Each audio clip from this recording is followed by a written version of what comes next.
Welcome to my YouTube channel मिलेला 2.1 में आपका स्वागत है। अगर चैनल पे नया है तो लाइक करें, सब्सक्राइब करें, बेल आइकन को प्रेस करें जिससे सबसे पहले वीडियो आप तक पहुंचे। I need your body. Ananya की बात सुनकर हर कोई हैरान हो जाता था, पर आर्यन बहुत ही ज्यादा खुश था। वो सीटी बजाते हुए बोला, ओह बेब, आप तो कमल की हो। इतना कहकर वो अहम की तरफ मुड़कर बोला, ओए कामचोर, जाओ और राखी लाओ, क्योंकि मैं मरा जा रहा हूँ मैगी को अपनी बहन बनाने के लिए। उसकी खुशी को देखकर अंश धीरे से अगस्त के कान में बोला, देखो तो जरा ये कैसे खुश हो रहा है, इसे लोगों को परेशान करने में कैसे मजा आता है। लेकिन आज जो इसने अर्शी के साथ किया है ना, मुझे तो लगता है इसकी बैंड बजने वाली है। एल इतना कहकर उसने अपना सर न में हिला दिया। एल तो अगस्त ने हैरान होकर उससे पूछा, इस बंदर ने ऐसा भी क्या कर दिया है अर्शी के साथ। उसकी बात सुनकर अंश धीरे से जवाब देते हुए बोला, इसने धोखे से अर्शी के सिग्नेचर मैरिज पेपर्स पर ले लिए हैं। यही नहीं, उस पर यह भी लिखवाया है कि अगर अर्शी ने इसे छोड़ा तो उसकी सारी प्रॉपर्टी इसकी हो जाएगी और इसमें कोई कुछ नहीं कर सकता है। एल उसके ये कहते ही अगस्त एकदम से शॉक हो जाता है। एल उसे यकीन नहीं हो रहा था कि आर्यन ऐसा भी कुछ कर सकता है। एल वो तो बस अपना मुंह खोले आर्यन को देख रहा था, जो बहुत ही ज्यादा खुश था। एल वही मैगी परेशान होकर सोच रही थी कि वो इस सिचुएशन से कैसे निकले, क्योंकि वो अश्वथ को पसंद करती थी तो वो भला उसे राखी कैसे बांध सकती थी। एल वो यही सब सोच ही रही थी कि तभी उसके दिमाग की बत्ती जली और उसकी आंखें चमकने लगी। फिर मैगी ने बड़ी ही चालाकी से अनन्या को देखते हुए कहा, ठीक है, मैं तुम्हारी बात मानने के लिए तैयार हूँ, पर मेरी एक शर्त है। इतना कहकर वो डेविल स्माइल करके अनन्या को देखने लगी। एल वही उसकी बात अश्वथ की आईब्रो उठ गई। वो बिना किसी भाव से मैगी को घूरने लगा। एल जैसे उसे अपनी आंखों से ही मार देगा, पर वो ये भी जानना चाहता था कि मैगी आखिर चाहती क्या है। एल इसलिए वो मैगी को घूरने लगा। वही अनन्या और बाकी सब भी मैगी को घूरने लगे। एल ये देख मैगी डेविल स्माइल करके अनन्या से बोली, क्यों, क्या हुआ, कहीं तुम्हें डर तो नहीं लग रहा है कि मैं कुछ ऐसी शर्त रख दूंगी कि तुम पूरी नहीं कर पाओगी। इतना कहते ही वो अपनी मजाकिया नजरों से अनन्या को देखने लगी, जैसे वो अनन्या का मजाक उड़ा रही हो। वही अनन्या उसकी मजाकिया नजरों को देखकर चिढ़ गई। उसने मन में मैगी को कोसते हुए कहा, चुड़ैल कहीं की, मेरा मजाक उड़ा रही हो, अकेले में मिलो फिर बताती हूँ मैं तुम्हें। इतना कहकर वो अपनी आंखें छोटी करके मैगी से बोली, बोलो तुम्हारी क्या शर्त है। तुम्हारी जो भी शर्त है वो मुझे मंजूर है। अनन्या ने ये सब बड़े ही कॉन्फिडेंस से कहा था, जिसे देख मैगी की आंखें छोटी हो गई। उसने अनन्या को ऊपर से नीचे तक घूरते हुए मुस्कुरा कर कहा, मेरी शर्त यह है कि तुम मुझसे लड़ो, अगर तुम फाइटिंग में मुझसे जीत जाती हो तो मैं तुम्हारी बात मानकर अश्वथ को राखी बांध दूंगी। एल मैगी की आवाज़ और उसके चेहरे पर इस वक्त इतना घमंड था कि जैसे वही ये शर्त जीतेगी। एल वही उसकी शर्त सुनकर हम, अगस्त, अंश, वेद और आर्यन उसे गुस्से से देखने लगे। एल क्योंकि वो सब जानते थे कि मैगी एक बेस्ट फाइटर है। अचानक ही उन सबको अनन्या की चिंता होने लगी। एल पर इन सब से अलग अनन्या अपनी आंखें छोटी करके मैगी को देख रही थी। फिर अचानक वो मुस्कुरा कर बोली, मुझे मंजूर है। उसके कॉन्फिडेंस को देखकर अश्वथ के होठों पर एक मिस्टीरियस मुस्कान आ गई। एल पर उसकी मुस्कान को कोई देख नहीं पाया क्योंकि उसने जल्दी ही उसे छुपा लिया। अश्वथ ने अनन्या को नहीं रोका। ये देख हम उससे बोला, बॉस आप बेब को रोकते क्यों नहीं है, वो मैगी से कैसे लड़ सकती है। उसकी हाँ में हाँ मिलाते हुए आर्यन भी बोला, हाँ भाई, बेब को रोकिए। उन दोनों की बात सुनकर अश्वथ ने उन्हें घूरते हुए सर्द आवाज में कहा, बेहतर होगा तुम लोग अपने काम से काम रखो, वरना मुझसे बुरा कोई नहीं होगा। उसकी बात सुनकर अगस्त कुछ बोलने को हुआ कि अश्वथ ने उसे अपना हाथ दिखाकर चुप करा दिया। एल थोड़ी देर बाद इस वक्त सभी लोग गार्डन में थे। एल सभी बॉयज गार्डन के एक तरफ खड़े थे और अश्वथ वही चेयर पर किसी राजा की तरह बैठा था। एल इस वक्त जहां सभी बॉयज के चेहरे पर टेंशन थी तो वही अश्वथ के चेहरे पर कोई भाव नहीं था। वो बिना किसी भाव से एकटक अनन्या को ही देखे जा रहा था, जो गार्डन के बीचों बीच लोअर और टी शर्ट पहनकर खड़ी थी। अनन्या ने एक पोनी भी बना रखी थी जिसमें वो बहुत ही क्यूट लग रही थी।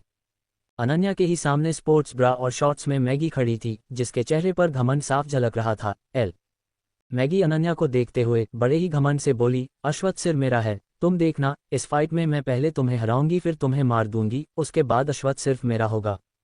इतना कहकर वो डेविल स्माइल करने लगी। एल वही उसकी बात सुनकर अनन्या को तो जैसे कोई फर्क ही नहीं पड़ रहा था। एल वो तो बस मैच स्टार्ट होने का वेट कर रही थी।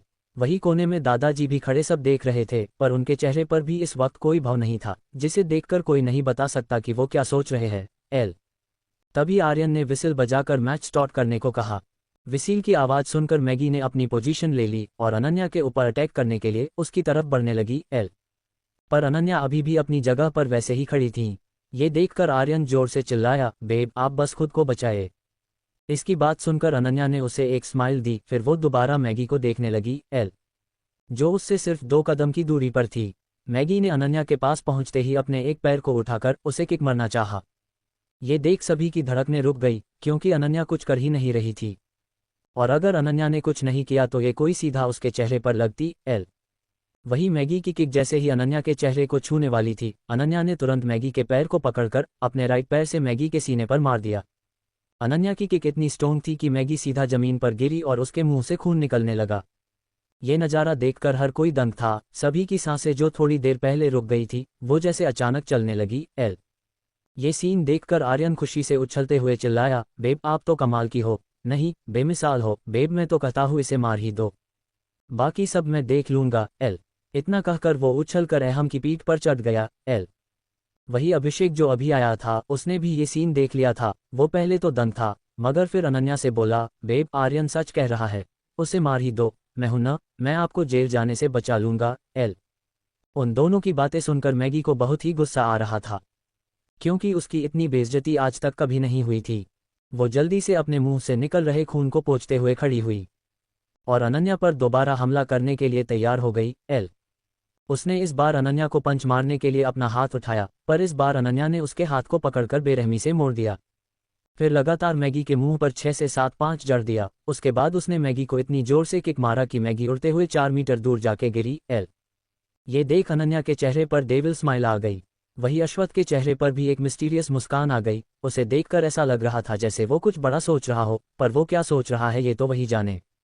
वही बाकी सब भी अनन्या की ताकत को देखकर हैरान थे। किसी को यकीन नहीं हो रहा था कि अनन्या कुछ ऐसा भी कर सकती है। तभी वेद खुश होकर बोला, बेब आप तो छुपी रुस्तम निकली, बिल्कुल मस्त। सभी बॉयज इस समय बहुत ही ज्यादा एक्साइटेड होकर अनन्या को देख रहे थे। वही मैगी की हालत अब खराब हो गई थी, क्योंकि देखने में तो अनन्या ने सिर्फ उसे पंच और किक ही मारा है, पर असल में वो इतने स्ट्रॉन्ग पंच थे कि मैगी अब उठ भी नहीं पा रही थी। तभी अनन्या उसके पास पहुंचकर घुटने के बल बैठते हुए उसके बालों को पकड़कर बेरहमी से बोली, मुझे बच्चा समझा है क्या, जो कोई भी एरा गैरा मेरे हॉट एंड सेक्सी हस्बैंड को उठाकर ले जाएगा और मैं देखती रहूंगी। इतना कहकर उसने मैगी के हाथ को पकड़कर बेरहमी से मोड़ दिया। उसके ऐसा करते ही एक चटकी आवाज आई, जिसे सुनकर साफ पता चल रहा था कि अनन्या ने मैगी की हड्डी को तोड़ दिया है। हड्डी के टूटते ही मैगी जोर से चिल्लाई, पर उसकी आवाज उसके गले में ही रह गई, क्योंकि अनन्या ने अपने हाथ से उसके मुंह को बंद कर दिया था। बेचारी मैगी इस वक्त खुद को बहुत ही ज्यादा कमजोर महसूस कर रही थी, पर उसकी इस हालत को देखकर अनन्या को बहुत ही मजा आ रहा था। उसने डेविल स्माइल करके मैगी से कहा, मेरी बात कान खोलकर सुनो, जो अनन्या का है वो सिर्फ अनन्या का ही है, पर जो तुम्हारा है वो भी मैं तुमसे छीन लूंगी। इतना कहते ही उसने खड़े होकर एक किक मैगी को मारा, फिर पलटकर अश्वथ के पास जाने लगी। अश्वथ के पास पहुंचते ही उसके तेवर बदल गए। अनन्या अश्वथ के ऊपर गिरते हुए थकी हुई आवाज में बोली, ओह जानू, मैं तो थक गई, देखो मैंने तुम्हें जीतकर तुम पर एहसान कर दिया। इतना कहकर वो अश्वथ को देखने लगी। वही अनन्या के उसके ऊपर गिरते ही अश्वथ ने तुरंत उसे अपनी बाहों में भर लिया, मगर फिर उसकी बात सुनकर वो उसे बुरी तरह घूरने लगा। अश्वथ के चेहरे पर इस वक्त कोई भाव नहीं था। उसने अनन्या को गोद में उठाया और रूम में ले जाने से पहले मैगी की तरह इशारा करके हमसे सर्द आवाज में बोला, इसे इसकी औकात दिखा दो। इतना कहते ही वो अनन्या को लेके रूम में चला गया। उसके जाते ही अभिषेक एविल स्माइल करके मैगी को देखता हुए बोला, चलो अब इसे ठिकाने लगाते हैं, मैं तो सालों से बस इसी इंतजार में था। उसकी बात सुनकर वेद भी डेंजरस वॉइस में बोला, इसे पता नहीं है कि इसने बॉस के बीवी को टारगेट करके कितनी बड़ी गलती की है, अब पता नहीं बॉस इसके साथ क्या करेंगे। इतना कहकर वो सभी मैगी की तरह बढ़ने लगे। वही रूम में पहुंचते ही अश्वथ सीधा वॉशरूम में घुस गया। उसने अनन्या को बारटब में बैठाया और खुद भी बारटब में बैठ गया। फिर उसने अचानक ही अनन्या की टी शर्ट को उतार के फेंक दिया। ये सब इतनी जल्दी हुआ कि अनन्या को कुछ समझ ही नहीं आया, पर जब उसे समझ आया तो वो शॉक हो गई। उसने तुरंत खुद को ढकने के लिए अपने हाथों को अपने सीने पर रख लिया, पर अश्वथ ने उसके दोनों हाथों को पकड़कर नीचे कर दिया। फिर अनन्या को एक भूखे भेड़िए की तरह देखने लगा। अनन्या ने इस वक्त ब्लैक की ब्रा पहनी हुई थी, जो पानी के कारण उसके शरीर से चिपक गई थी, जिस कारण वो और भी ज्यादा हॉट लगने लगी थी। ये देख अश्वथ के अंदर का जानवर जागने लगा। उसने अनन्या के होठों को सहलाते हुए सीडेक्टिव वॉइस में कहा, wifey I need your body. इतना कहते ही वो किसी भूखे भेड़िए की तरह अनन्या के होठों पर टूट पड़ा। उसके हाथ धीरे धीरे अनन्या की पीठ पर चलने लगे। फिर अचानक ही अश्वथ ने अनन्या के ब्रा के हुक को खोल दिया।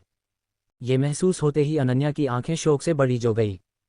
कंटिन्यू रेटिंग रिव्यू देना ना भूले, साथ में कमेंट और लाइक शेयर भी करें। वीडियो पसंद आए तो लाइक करें और अपने दोस्तों के साथ शेयर करें। हमारे टेलीग्राम चैनल का लिंक डिस्क्रिप्शन में दिया गया है, तो जरूर ज्वाइन करें ताकि आप हमारे अपडेट सबसे पहले पा सकें। आपका सपोर्ट हमारे लिए बहुत महत्वपूर्ण है, इसलिए हमारे साथ जुड़े रहें और हमारी यात्रा में हिस्सा बने। 32 इंटीमेसी एंड लिटिल गर्ल, तुम्हारे ये होठ मुझे सेड्यूस कर रहे हैं। अश्वथ की किस धीरे धीरे वाइल्ड होती जा रही थी कि अब अनन्या ठीक से सांस तक नहीं ले पा रही थी। सांस न ले आने के कारण अनन्या छटपटाने लगी। वो अपने दोनों हाथों से अश्वथ के सीने पर मारकर खुद से दूर करने की कोशिश करने लगी। पर अश्वथ को तो जैसे कोई फर्क ही नहीं पड़ रहा था। वो अभी भी अनन्या को किस करने में बिजी था, पर जब उसे एहसास हुआ कि अनन्या बेहोश होने वाली है तो उसने तुरंत उसके होठों को छोड़ दिया। पर वो अनन्या से दूर नहीं हुआ। वही उसने जैसे ही अनन्या के होठों को आज़ाद किया तो अनन्या लंबी लंबी सांसें लेने लगी। उस वक्त अनन्या को ऐसा लग रहा था जैसे उसे नया जीवन मिल गया हो, वरना वो आज अश्वथ की किस से जरूर मर जाती। जब अनन्या ने अपनी सांसों को कंट्रोल कर लिया तो वो हल्के गुस्से से अश्वथ को देखते हुए बोली, मॉन्स्टर, अभी तो मैं आपकी किस से मर जाती, पर थैंक गॉड कि मैं बच गई। इतना कहकर वो अश्वथ को घूरने लगी। वही अश्वथ को तो जैसे उसकी बात सुनाई ही नहीं दे रही थी, क्योंकि उसका पूरा ध्यान तो सिर्फ अनन्या के गुलाबी होठों पर था जो बोलते वक्त हिल रहे थे। अनन्या के होठों इतने ज्यादा अट्रैक्टिव थे कि अश्वथ की अब खुद को रोक पाना मुश्किल हो गया था। इसलिए उसने बिना वक्त गंवाए एक बार फिर से अनन्या को किस कर लिया। उसके अचानक से फिर से किस करने से अनन्या हैरान हो गई। तभी उसे महसूस हुआ कि अश्वथ के हाथ उसकी पीठ पर घूम रहे हैं। ये महसूस करके अनन्या से हर उठी। अचानक ही उसके शरीर में झंझनाहट होने लगी। ये फीलिंग अनन्या के लिए एकदम नई थी। पर उसे ये अच्छा भी लग रहा था, क्योंकि अश्वथ के छूने से उसे गंदा फील नहीं हो रहा था। वहीं अश्वथ ने अनन्या को किस करते हुए ही अपने एक हाथ से उसके ब्रा के हुक को खोल दिया और फिर अनन्या को बार टब में ही पलटकर वो उसके पीठ को किस करने लगा। जिस कारण अनन्या की मुट्ठी अपने आप ही कस गई। वो लंबी लंबी सांसें लेने लगी। तभी उसे फील हुआ कि अश्वथ का एक हाथ उसके चेस्ट पर है। ये महसूस करते ही उसने कसके अपनी आंखों को बंद करते हुए अश्वथ से कहा, मॉन्स्टर, प्लीज ये मत करिए, मुझे दर्द हो रहा है। इतना कहकर वो लंबी लंबी सांसें लेकर अश्वथ की तरफ मुड़ गई। और मासूम सा चेहरा बनाकर उसे देखने लगी। पर उसके इस तरह देखने से अश्वथ और भी ज्यादा आउट ऑफ कंट्रोल हो रहा था। उसने अनन्या को गर्दन से पकड़कर उसे खुद के और करीब करते हुए लो वॉइस में बोला, लिटिल गर्ल, तुम्हारे ये होठ और खुशबू मुझे सेड्यूस कर रहे हो। इतना कहते ही उसने अनन्या के लिप्स पर बाइट कर लिया। अश्वथ ने उसे बहुत ही जोर से कर था, जिस कारण अनन्या की आह निकल गई और उसके होठ से खून भी बहने लगा। ये देख अश्वथ ने झुककर अनन्या के होठों से बह रहे खून को पी लिया और फिर घाव वाले जगह को सक करने लगा। अश्वथ के ऐसा करने से अनन्या के आंखों से आंसू बहने लगे, क्योंकि उसे अपने होठों पर बहुत ही ज्यादा दर्द हो रहा था। उसने रोते हुए अश्वथ को खुद से दूर करते हुए कहा, मॉन्स्टर, मुझे पेन हो रहा है। प्लीज मुझे छोड़ दीजिए। उसकी बात सुनकर अश्वथ, जो उसके होठों को सक कर रहा था, वो रुक गया। फिर उसने अनन्या को अपनी इंटेंस नजरों से देखते हुए सेडेक्टिव वॉइस में कहा, लिटिल गर्ल, तुम सिर्फ मेरी हो, सिर्फ और सिर्फ मेरी, और तुम्हारा ये जिस्म भी मेरा है। ये छूने का, प्यार करने का हक भी सिर्फ मेरा। ये हक मुझसे कोई नहीं छीन सकता, तुम भी नहीं। ये सब बोलते वक्त अश्वथ के आंखों में एक अलग ही पागलपन और दीवानगी थी, जिसे अनन्या भी साफ महसूस कर पा रही थी। पर उसे अश्वथ के इस पागलपन से डर भी लग रहा था। वही ये सब कहने के बाद अश्वथ पागलों की तरह अनन्या के गर्दन को किस करते हुए नीचे की तरफ बढ़ने लगा। फिर उसने अपने एक हाथ से अनन्या के ब्रा को निकाल कर फेंक दिया और उसके सीने पर किस करने लगा। अश्वथ बहुत ही ज्यादा वाइल्ड हो रहा था, जिस कारण अनन्या को दर्द भी हो रहा था और उसकी आह भी निकल रही थी। जब अनन्या को ज्यादा दर्द होने लगा तो वो अपने नाखूनों को अश्वथ के कंधे पर गड़ाते हुए बोली, आह मॉन्स्टर, प्लीज बाइट मत करिए। उसके इतना कहते ही अश्वथ उसे और भी ज्यादा बाइट करने लगा। लगभग आधे घंटे बाद अश्वथ ने अनन्या को छोड़ा। अश्वथ ने अपना सर ऊपर करके अनन्या के छोटे से चेहरे को देखा, जो मुरझा गया था। फिर उसकी नज़र अनन्या के बॉडी पर पड़े लव बाइट्स पर गई, जो काफी गहरे थे और लाल पड़ चुके थे। उन लव बाइट्स को देखकर अश्वथ के चेहरे पर एक सेटिस्फाइड भरी मुस्कान आ गई। वही अनन्या बहुत ही ज्यादा थक गई थी, इसलिए वो वही सो गई। ये देख अश्वथ ने अनन्या को नहलाकर उसको एक टॉवल से लपेट दिया, फिर खुद भी बाथरोब पहनकर अनन्या को गोद में लेके रूम में आ गया। अश्वथ ने अनन्या को बेड पर लिटाया, फिर चेंजिंग रूम में जाकर उसने खुद के कपड़े बदले। फिर रूम में आकर उसने अनन्या के कपड़े चेंज करके उसे वापस से चादर उड़ाकर अश्वत्थ रूम से बाहर चला गया। ये सब करते हुए भी उसके चेहरे पर कोई भाव नहीं थे। वही अश्वत्थ के विला के पीछे एक अंडरग्राउंड एरिया था जहां सिर्फ अश्वत्थ ही जा सकता था, उसके मर्जी के बिना तो वहां कोई परिंदा भी नहीं घूम सकता है। उस अंडरग्राउंड एरिया के अंदर एक कमरे में मैगी जमीन पर अधमरी सी हालत में पड़ी थी। इस वक्त उसकी गलत कुछ ठीक नहीं थी। उसके माथे से और हाथों से खून बह रहा था और उसका सुंदर सा चेहरा चोटों के कारण खराब हो गया था। मैगी से 4 कदम की ही दूरी पर अहम, अगस्त, अभिषेक और वेद खड़े थे, क्योंकि आर्यन को इन लोगों ने पहले ही अंश के साथ कहीं भेज दिया था ताकि वो ये सब न देख सके। तभी वेद मैगी को घिन भरी नजरों से देखते हुए बोला, तुम एक गिरी हुई लड़की हो, पर चलो अच्छा है कि तुम मरने वाली हो, वरना तुम्हें झेल झेल कर मैं थक चुका था। उसकी हाँ में हाँ मिलाते हुए वेद भी बोला, मैंने कभी नहीं सोचा था कि मैं इसे इस हालत में भी देखूंगा।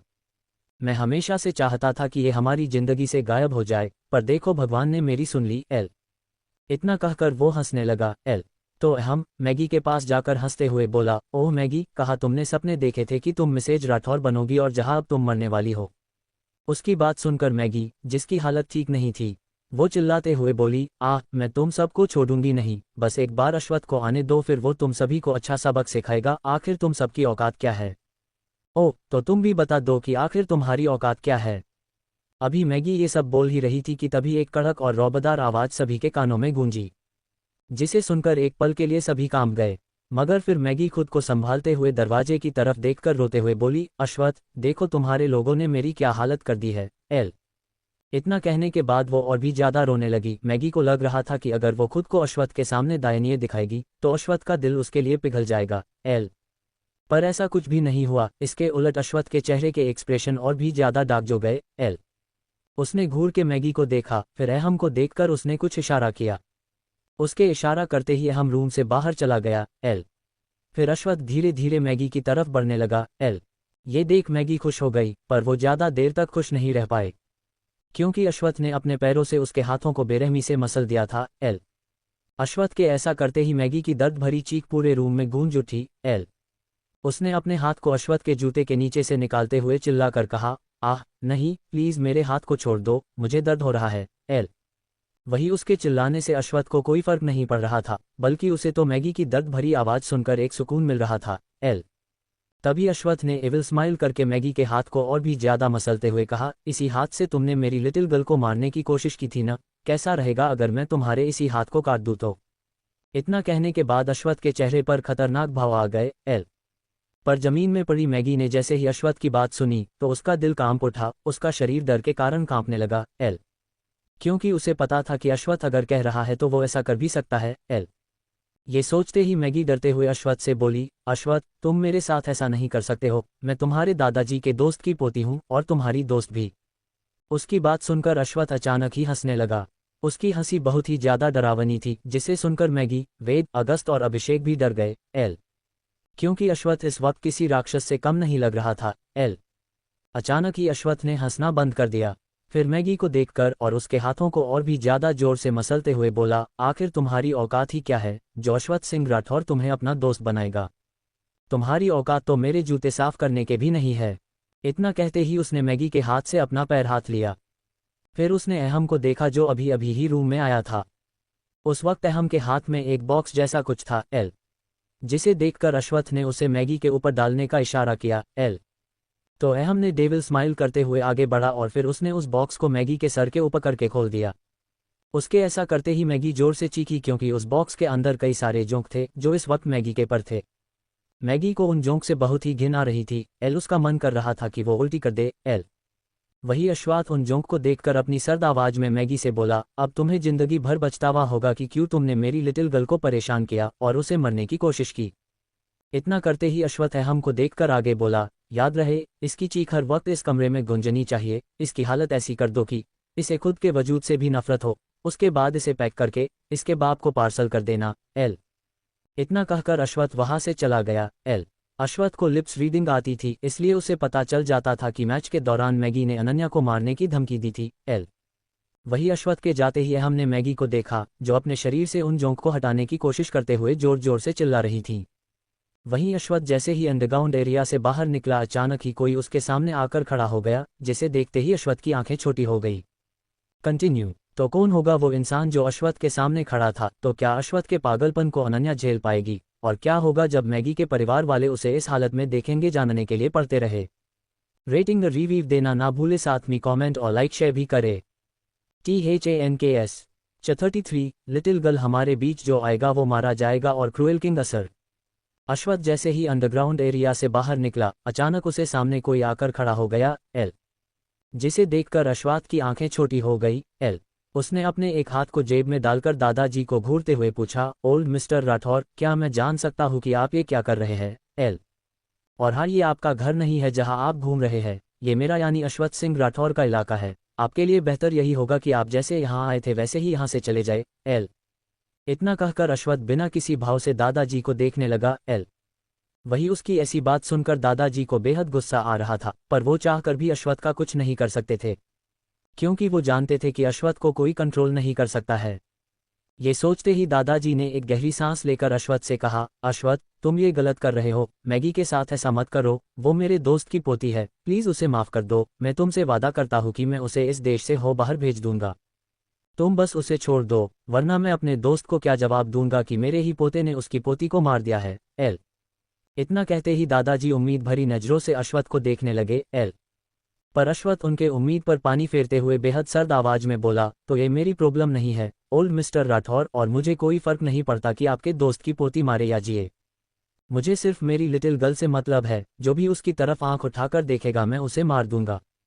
इस वक्त अश्वथ की आंखों में अंगारे बरस रहे थे, जिसे देखकर दादाजी भी एक पल के लिए डर गए। एल, पर वो इतनी जल्दी हार नहीं मानना चाहते थे। एल, इसलिए वो अपने डर को छुपाते हुए अश्वथ से बोली, अश्वथ, तुम समझ क्यों नहीं रहे हो? अगर मैगी को कुछ भी हो गया तो बहुत बड़ी प्रॉब्लम हो जाएगी। और वो इसके आगे कुछ बोलते उससे पहले ही अश्वथ उन्हें रोकते हुए कठोर आवाज में बोला, आप शायद भूल रहे हैं कि मैं कौन हूँ। अगर ऐसा है तो मैं आपको फिर से बता देता हूँ कि मैं इस देश का ही नहीं बल्कि पूरे एशिया का राजा हूँ, यानी किंग, जिसे लोग असर के नाम से जानते हैं, जिसे हराना मुश्किल ही नहीं नामुमकिन है, क्योंकि किंग ने कभी हारना नहीं सीखा है। एल, तो ओल्ड मिस्टर राठौर, प्लीज अपना ये बेकार सा ज्ञान अपने पास ही रखिए। एल, इतना कहते ही अश्वथ बिना दादाजी की तरफ देखे घर के अंदर चला गया। एल, अश्वथ की एक और पहचान थी, असर की, जिसे लोग क्रूएल किंग भी कहते हैं, जो अंडरवर्ल्ड का किंग है, जिससे हर कोई डरता है, फिर वो कोई पॉलिटिशियन ही क्यों ना हो। वहीं अश्वथ के जाते ही दादाजी के चेहरे पर चिंता की लकीर आ गई। एल, दादाजी परेशान होकर खुद से बोले, सब जानते हैं अश्वथ बचपन से ही अपनी चीजों को लेके कितना पॉजिटिव है, वो जिस चीज को चाहता है उसे अपने पास रखने के लिए या उसे बचाने के लिए वो किसी भी हद तक जा सकता है। एल, ये सब जानते हुए भी मैगी ने अनन्या को परेशान किया, अब शायद भगवान भी उसे न बचा पाए।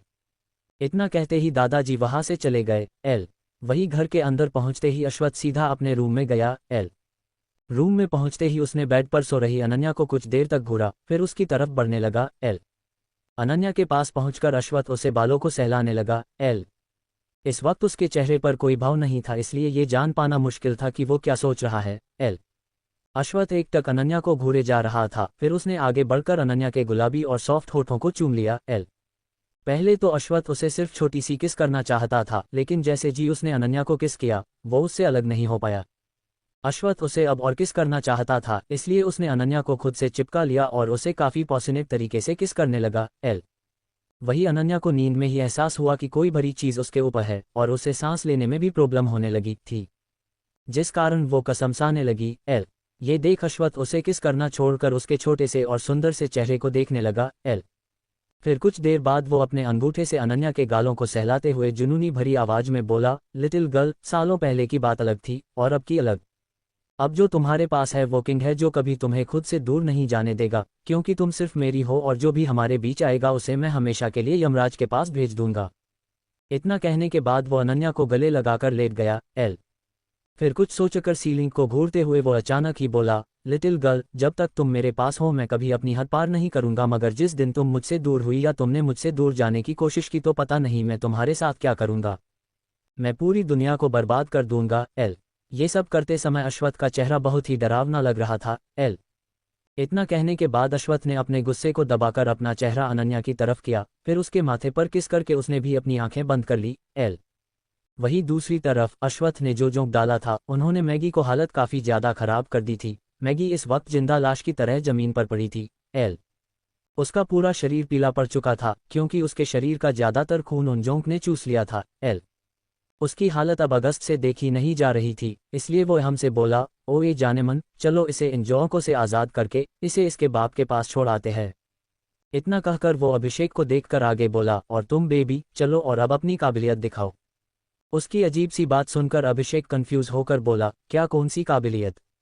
वो अभी इतना हो बोला था कि तभी उसके दिमाग में कुछ आया, जिसे सोचते ही वो अगस्त की तरफ अजीब नज़रों से देखते हुए मुंह बनाकर बोला, छी तुम कितने घटिया हो, पर मैं तुम्हें बता दूं कि मैं कोई ऐसा वैसा लड़का नहीं हूं, समझे।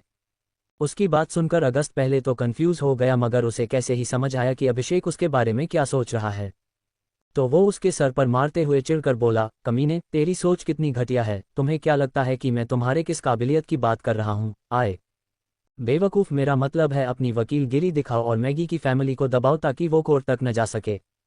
उसकी पूरी बात सुनकर आखिरकार अभिषेक को समझ आ ही गया कि अगस्त के कहने का मतलब क्या है। एल कुछ देर बाद मैगी को अश्वथ के बॉडीगार्ड ने एक डिब्बे में पैक करके उसके घर पहुंचा दिया। एल उस बड़े से डिब्बे को देखकर मैगी के डैड हैरान थे। एल मैगी के डैड एक बिजनेसमैन है और वो खन्ना कंपनी के मालिक थे। एल मैगी के डैड यामी मिस्टर अभिजीत जी ये सोचकर हैरान थे कि आखिर ऐसा कौन सा इंसान है जिसने उन्हें इतना बड़ा गिफ्ट भेजा होगा। एल तभी मैगी के दादाजी, जो इतनी देर से अपने बेटे को देख रहे थे, वो चिढ़ते हुए उनसे बोले, अभिजीत कब तक उसे देखते रहोगे? अरे उसे खोलकर देखते क्यों नहीं हो कि उसमें है क्या? इतना कहकर मैगी के दादाजी भी क्यूरियस होकर उस डिब्बे को देखने लगे। एल तो अभिजीत जी ने नौकर को बुलाकर उसे इस बड़े से डिब्बे को खोलने के लिए कहा। उनकी बात सुनकर नौकर ने एक बड़े से चाकू की मदद से उस डिब्बे को काटकर खोल दिया, मगर जैसे ही उसकी नज़र डिब्बे के अंदर गई, एल वो डर के मारे पीछे होके चिल्लाते, आह मालिक। इतना कहते ही उसका शरीर डर से कांपने लगा। एल जिसे देखकर अभिजीत जी हैरान हो गए। एल फिर उन्होंने तुरंत उस डिब्बे के अंदर झांक कर देखा कि आखिर उसमें ऐसा क्या है, जिसे नौकर देखते ही डर गया। एल जैसे ही उन्होंने उस डिब्बे के अंदर देखा तो उनके कदम लड़खड़ाने लगे। वो अपने पिताजी को देखते हुए अपनी लड़खड़ाती जुबान से बोले, डैड वो मैगी। उन्होंने इतना जो कहा था कि मैगी के दादाजी ने भी तुरंत डिब्बे के अंदर देखा जहां मैगी बेजान सी पड़ी थी। उसके शरीर पर अजीब से निशान थे जिसे दादाजी देख नहीं पाए और उन्होंने तुरंत अपनी आंखें बंद कर ली। एल कुछ वक्त बाद शहर के सबसे बड़े हॉस्पिटल के अंदर मैगी को एडमिट किया गया था। उसकी हालत बहुत ही खराब थी, इसलिए डॉक्टर ने उसे आईसीयू में एडमिट कर दिया। एल वहीं वार्ड के बाहर खड़े होकर अभिजीत जी अपने बॉडीगार्ड पर चिल्लाते हुए बोले, क्या तुम लोग अभी तक पता नहीं कर पाए हो कि मेरी बेटी को ऐसी हालत किसने की है? बोलो। अभिजीत जी इस वक्त बेहद गुस्से में थे क्योंकि वो मैगी से बहुत प्यार करते हैं और आज अपनी बेटी की ऐसी हालत देखकर वो पूरी तरह से टूट चुके थे। एल पर जिसने भी मैगी की ये हालत की थी वो उसे बिल्कुल भी छोड़ने वाले नहीं थे, इसलिए उन्होंने पहले ही अपने लोगों को उस इंसान का पता करने को कह दिया था। एल वही अभिजीत जी की बात सुनकर उनका बॉडीगार्ड डरते हुए बोला, सर वो ये सब असर मतलब अश्वथ सिंह राठौर ने किया है। उसकी बात सुनकर अभिजीत के कदम लड़खड़ा गए। एल उनका फोन भी उनके हाथ से छूटकर जमीन पर गिर गया। एल तभी आईसीयू का दरवाजा खोलकर डॉक्टर बाहर आए। डॉक्टर के चेहरे पर परेशानी साफ झलक रही थी। एल जिसे देखकर अभिजीत जी ने उनसे घबराते हुए कहा, डॉक्टर क्या हुआ है, प्लीज बताइए, क्या मेरी बेटी ठीक है? एल इतना कहते ही अभिजीत जी घबराते हुए डॉक्टर को देखने लगे। एल वही डॉक्टर अभिजीत जी से परेशान होकर बोले, देखिए मिस्टर खन्ना, आपकी बेटी के अंदर अभी न के बराबर खून है, ऐसा लगता है जैसे किसी ने उसका खून चूस लिया हो, इसलिए हमें खून की जरूरत है। पर प्रॉब्लम यह है कि ओ नेगेटिव ब्लड हमारे हॉस्पिटल में नहीं है, तो क्या आप ब्लड अरेंज कर सकते हैं? एल डॉक्टर की बात सुनकर अभिजीत जी के आंखों में आंसू आ गए, मगर फिर वो अपनी मुट्ठी को कसते हुए दांत पीस कर बोले, अश्वथ मैं तुम्हें छोड़ूंगा नहीं, उसकी कीमत तुम्हें चुकानी होगी। एल वही अश्वथ अभी अनन्या को गले लगा कर लेता ही था, तभी उसके पास वेद का कॉल आया। एल अश्वथ ने जैसे ही कॉल रिसीव करके कान पर लगाया तो दूसरी तरफ से वेद ने ऐसा कुछ कहा जिसे सुनकर अश्वथ के चेहरे पर एविल स्माइल आ गई। एल फिर उसने वेद से बेहद सर्द आवाज में कहा, करने दो उन्हें जो करना है, ऐसा करके वो सिर्फ खुद की बर्बादी की तरफ जाएंगे। बकाउस आई एम अ क्रूर किंग, जिसका कोई कुछ नहीं बिगाड़ सकता है। कंटिन्यू। सो अब रियल अश्वथ सिंह राठौर आया है, जिसे किसी से कोई मतलब नहीं है सिवाय अपने भाई और अनन्या के। तो देखते हैं आखिर अश्वथ किस हद तक जाएगा अनन्या के लिए। खैर अभी तक अश्वथ शांत था, पर अब नहीं। बताना जरूर अश्वथ का ये नया एटीट्यूड और पर्सनैलिटी कैसी लगी। तो आप लोग प्यारे प्यारे कमेंट करना ना भूले, रेटिंग रिव्यू देना ना भूले, साथ में कमेंट और लाइक शेयर भी करे। THANKS 34 the evil Ananya is back. अगली सुबह अश्वथ सुबह के 4 बजे उठकर ही एक्सरसाइज करने के लिए अपने पर्सनल जिम में चला गया। लगभग 1 घंटे बाद अश्वथ अपनी एक्सरसाइज करने के बाद वापस रूम में आ गया। रूम में आते ही उसकी नज़र बेड पर गई जहां अनन्या मजे से सो रही थी। कुछ देर अनन्या को देखने के बाद अश्वथ वॉशरूम में चला गया। फिर लगभग आधे घंटे बाद अश्वथ नहाकर वॉशरूम से निकला। अश्वथ ने इस वक्त केवल एक टॉवल को अपनी कमर पर बांधा हुआ था और दूसरे टॉवल से वो अपने बालों को सुखा रहा था। अश्वथ ने ऊपर कुछ नहीं पहना था, इसलिए उसकी सेक्सी बॉडी साफ नजर आ रही थी। अश्वथ की बॉडी बिल्कुल परफेक्ट थी। अगर उसे इस वक्त कोई लड़की देख लेती तो पक्का वो अश्वथ पर मार मिटती। वहीं अनन्या जो मजे से सो रही थी, जैसे ही उसने दूसरी तरफ करवट बदली तो उसकी आंखें हल्की सी खुल गई, मगर वो फिर से सो गई।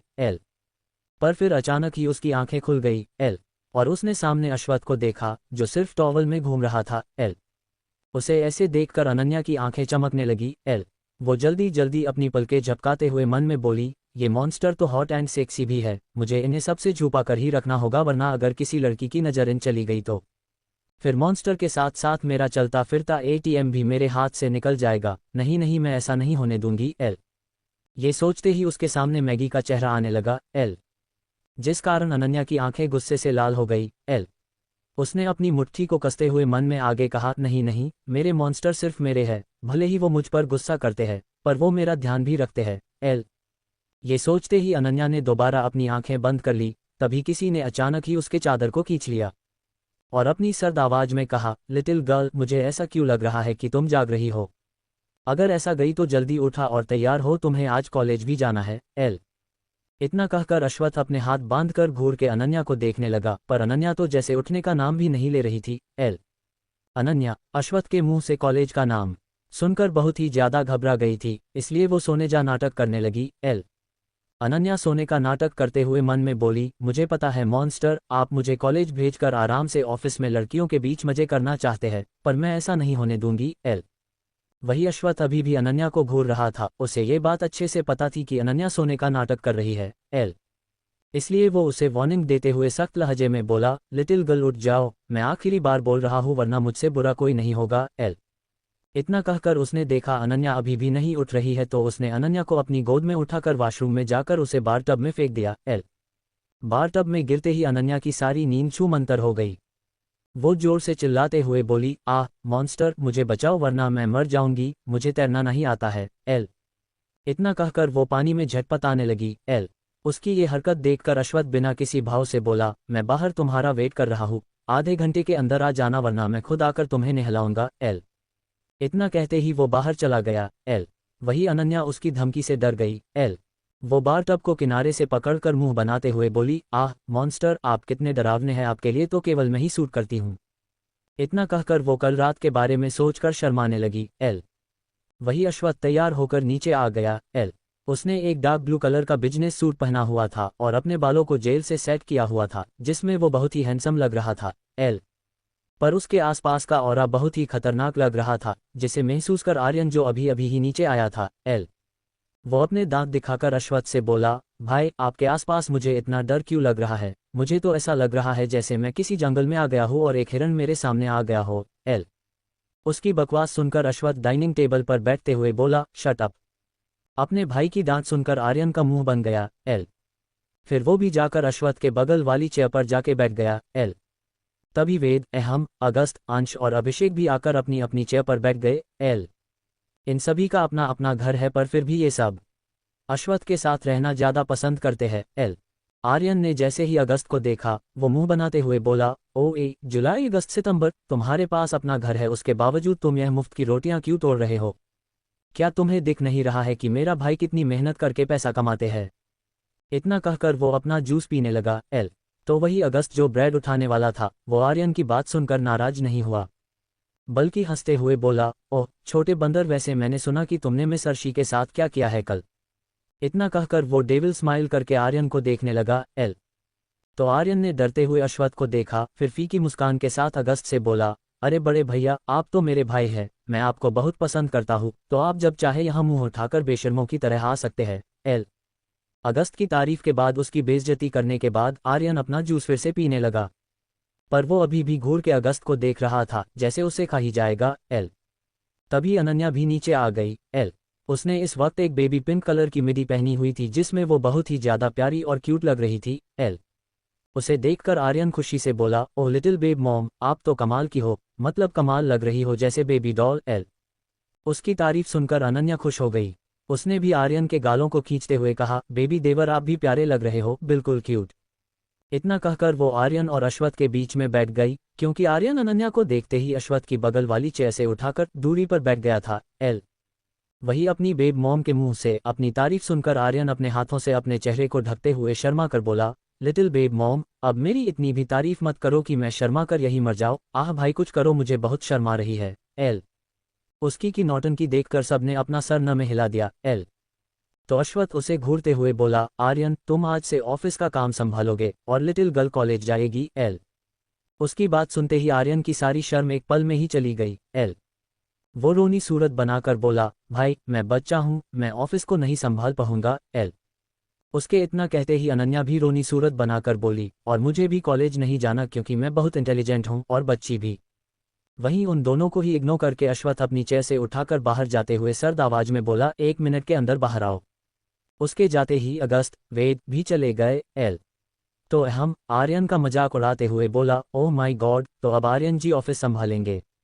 इतना कहकर वो हंसने लगा। एल तभी एक जोरदार मुक्का उसके चेहरे पर पड़ा, जिस कारण अहम का फेस थोड़ा टेढ़ा हो गया। एल और उसके मुंह से भी हल्की सी चीख निकल गई, आह, जिसे देखकर अंश, अभिषेक और आर्यन अपना मुंह फाड़े अनन्या को देखने लगे जिसने अहम को मारा था। एल फिर आर्यन एकदम से चिल्लाकर बोला, बेब आप तो कमाल की हो, एल और मारो इसे। इतना कर मजे से बैठ गया जैसे यहाँ कोई मूवी चलने वाली हो। तभी अनन्या अहम को चाकू दिखाते हुए गुस्से से बोली, खबरदार अगर मेरे बेबी देवर को कुछ बोला तो, अरे तुम लोग क्या जानो हम मासूमों का दर्द।